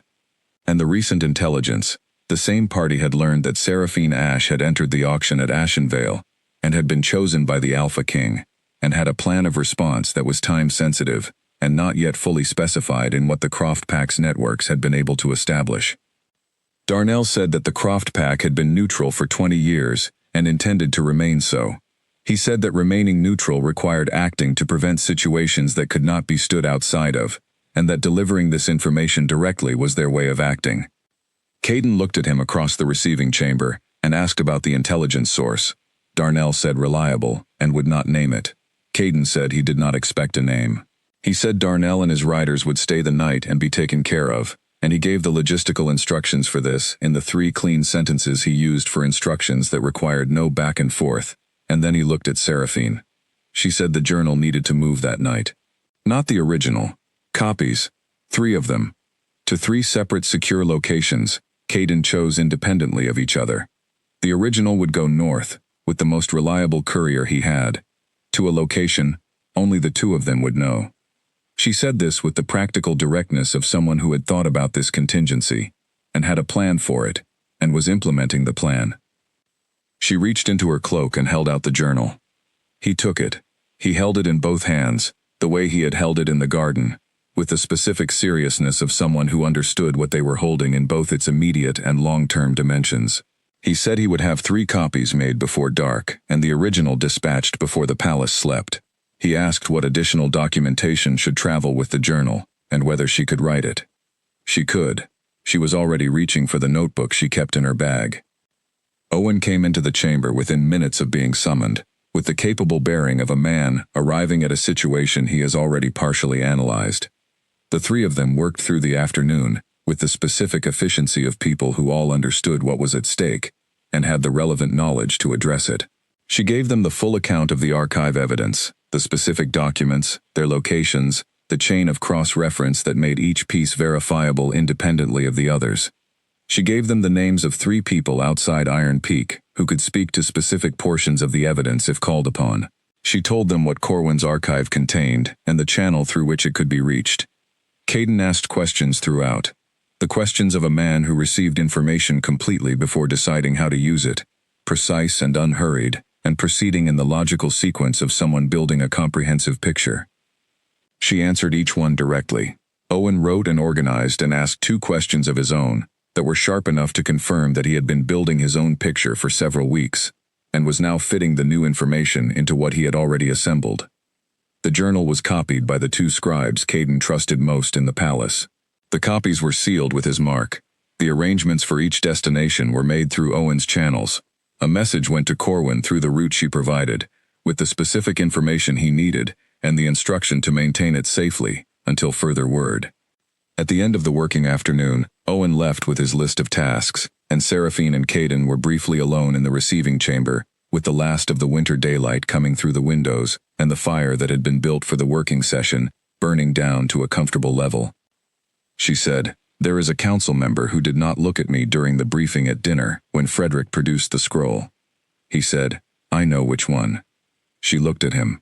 He said, "I noted it at the time. I have been developing the fuller picture since." She understood. He had been watching things with the same attention she brought to the watching of things, and he had arrived at similar conclusions through an independent route, which was the most useful form of confirmation. She said, "The picture will develop further with what Darnell has provided." "Yes," he said. They looked at each other across the receiving chamber, in the quiet of a working afternoon, that had accomplished what it needed to accomplish. She thought about the morning walk and the garden and the conversation they had been having before the guard arrived, and she thought about the fact that the conversation had been interrupted before it reached the thing it had been approaching. She thought about whether the afternoon had changed what would have been said, and she concluded that it had not, and that what would have been said would still need to be said, but later. The council briefing that evening was where Caden presented the account, the founding document, the genealogy register, the Croft Pack's intelligence, the measures being taken to protect the evidence. He presented it in the stripped-down factual form he used for serious things, without ornamentation, simply the account and its implications laid side by side. The council received it. Most of the members received it well. The adjustment and recalibration of people encountering information that required updating, which they were doing with professional competence. Cecil, who had come to the East Wing on the first day, had already begun his recalibration, and it showed in the quality of his listening. One member's expression told a different story. She watched Caden watch that member throughout the briefing, and she watched Caden's watching, with the specific attention she brought to things he was paying attention to. And what she saw was the expression of a man logging a fact that would require specific and careful action at a time of his choosing. After the council was dismissed, she went to the east wing. She sat on the narrow bed. She looked at the window and the dark winter sky. She had known, before tonight, that this was the last night she would spend in this room, because Caden had told Owen, in the receiving chamber and within her hearing, that her quarters were to be moved to the main residential wing in the morning, and that the formal introduction to the court would happen the morning after, and that he would conduct it himself. Owen had looked at her briefly, with the expression of a man who had been holding a great deal for several weeks, and had just had the holding resolved, and then had said, "Yes, my king," in the voice of someone whose concern about a situation has been definitively addressed. She sat on the bed and she looked at the room. The small window and the north light it never directly received, the narrow bed and the two plain blankets, the writing table and the chair and the lamp, and the small iron hook on the back of the door. She had been in this room for 3 weeks and 2 days, and it had been, in some respects, one of the most concentrated periods of her life, which was saying something about a life that had contained 7 years of compressed preparation. She thought about everything the room had held, the letters from Corwin, the work of learning the palace, the small problems the staff had brought to her, the morning kitchen work and the evenings with the book, and the one conversation with a guard who needed the stressed horse in the east stable to be someone else's problem for a day, and had not known where else to take it. She thought about Owen sitting in the small east wing chair 3 times in 3 weeks, with an expression that had gotten progressively more direct each time. She thought about Caden standing in the doorway. She thought about the morning walk, and what she had said about the person in this position being worth working alongside, and she thought about the fact that she had said it, and that it was true, and that saying things that were true to the person they were about was something she was still not entirely accustomed to. 7 years of careful management, having produced in her a habit of precision that sometimes made genuine directness feel like an exposure. It was an exposure, that was all right. Some things needed to be exposed. She breathed. She lay back on the narrow bed for the last time. She looked at the ceiling. The formal introduction was held in the main hall of Iron Peak Palace, on a morning that had the quality of mornings that arrived with a sense of their own significance, cold and clear, and precisely lit by the low winter sun coming through the high windows in long parallel bands across the old stone floor. The council stood along the left side of the hall. Owen was at the front. The household staff filled the back, Clara in the middle of them with the expression of someone paying extremely close attention to something they had been waiting for. Pearl at the wall near the kitchen entrance, arms crossed, expression carrying the specific satisfaction of someone whose long-standing and privately held assessment of a situation had just been publicly confirmed. Darnell and 2 of his riders stood near the rear. Frederick was near the east windows, standing with the deliberate care of an old man who stood when it mattered, and had determined that this mattered enough. Seraphine stood at the side entrance and waited. Caden walked to the center of the hall floor, and stood there in the formal working attire, dark and unadorned, with the quality of stillness she had been learning to read since the first moment he entered the Unveil hall, and she had seen it from behind a pale curtain. He said he was going to make an introduction that should have been made earlier, and that he was going to make it in its complete form. He said some people in the room knew parts of what he was about to say, and some knew more than parts, and that after this morning, all of them would know the full account. He said her name, her full name, the formal 3-element name from the founding documents, the name that placed her correctly in the founding structure of the Northern Territories, and identified the bloodline and the status that came with it. He said it in the center of the hall of Iron Peak Palace, in his ordinary voice, not raised for effect, simply clear. He said the bloodline, he said the founding compact, he said the 2-family agreement, and the oath, and the 4 generations, during which the agreement had been quietly unmade. He said all of it without the softening language that made convenient things of inconvenient histories. He said it complete, and he said it in front of everyone in the room who needed to hear it. He said that the Northern Territories had been built to include what it had been missing for 4 generations. He said the missing was ending today. He stepped down from the central floor position. He crossed the hall. He stopped in front of her. The hall was completely still. She looked at him, and he looked at her, and what was on his face was the open, undefended expression that she had first seen in her doorway 9 days ago. But here, now, in this hall, in front of the council, and the staff, and the Croft writers, and the 83-year-old archivist, who had been waiting 40 years for this, it was deliberate. He had chosen this. He was standing in the center of his hall, with this expression showing in front of everyone, which was the most public thing he had done in a personal register since the 7 years of his reign began. The corner of her mouth moved. She did not perform anything large. She did not have the habit of large performances. What she had was the genuine small version of things, the real version, and the real version of this moment was a very slight movement at the corner of her mouth that was only visible because he was close enough to see it and was paying the kind of attention to her face that meant he would see it. He saw it. Something moved in his expression in response, small and specific and entirely genuine in the same way. Owen, from somewhere to the side, made a sound. The sound of a man who had been holding a significant amount for a significant length of time and had just found a small exit for some of it. And then the hall stood. The spontaneous kind, not the organized ceremony kind. The standing of people who had witnessed something and whose bodies had registered it before their minds had finished deciding whether to. Clara stood with both hands pressed to her mouth. Pearl stood with her arms still crossed, and the vindication having reached its full expression. The council stood, most of them, with varying speeds that were information in themselves. Darnell and his riders stood. Frederick stood, slowly, and with the specific meaning of the gesture that anyone who knew the old courtesy language could read. Rank held above his own, publicly and permanently acknowledged. She stood in the main hall of Iron Peak Palace in the winter morning light, and did not look away from Caden Voss, and he did not look away from her. And around them, the hall had the quality of a space where something had just become true, that had been working toward being true, for longer than most of the people in the room had been alive. She thought about her father, the library and the garden and the scratch of the pen, the 7 pages, and what they had meant to carry across 7 years, the root cellar, and the dark hillside, and Corwin's door, and everything between those things, and this morning. She thought about what her father had believed was worth spending a life on finding, and she thought about him spending his life on it, and she thought about what the finding had cost, and what the cost had produced. It had produced this morning. She did not know if that was the right exchange. She thought he would have said it was. She thought he would have stood in the back of this hall beside Pearl, with an expression she had never seen him make but could imagine. The expression of a man seeing something he had been working toward for 30 years, arrive in a form he had not quite imagined but was exactly right. She thought, the work was worth it. And underneath that, in the quietest and most honest part of herself, this is more than I work toward.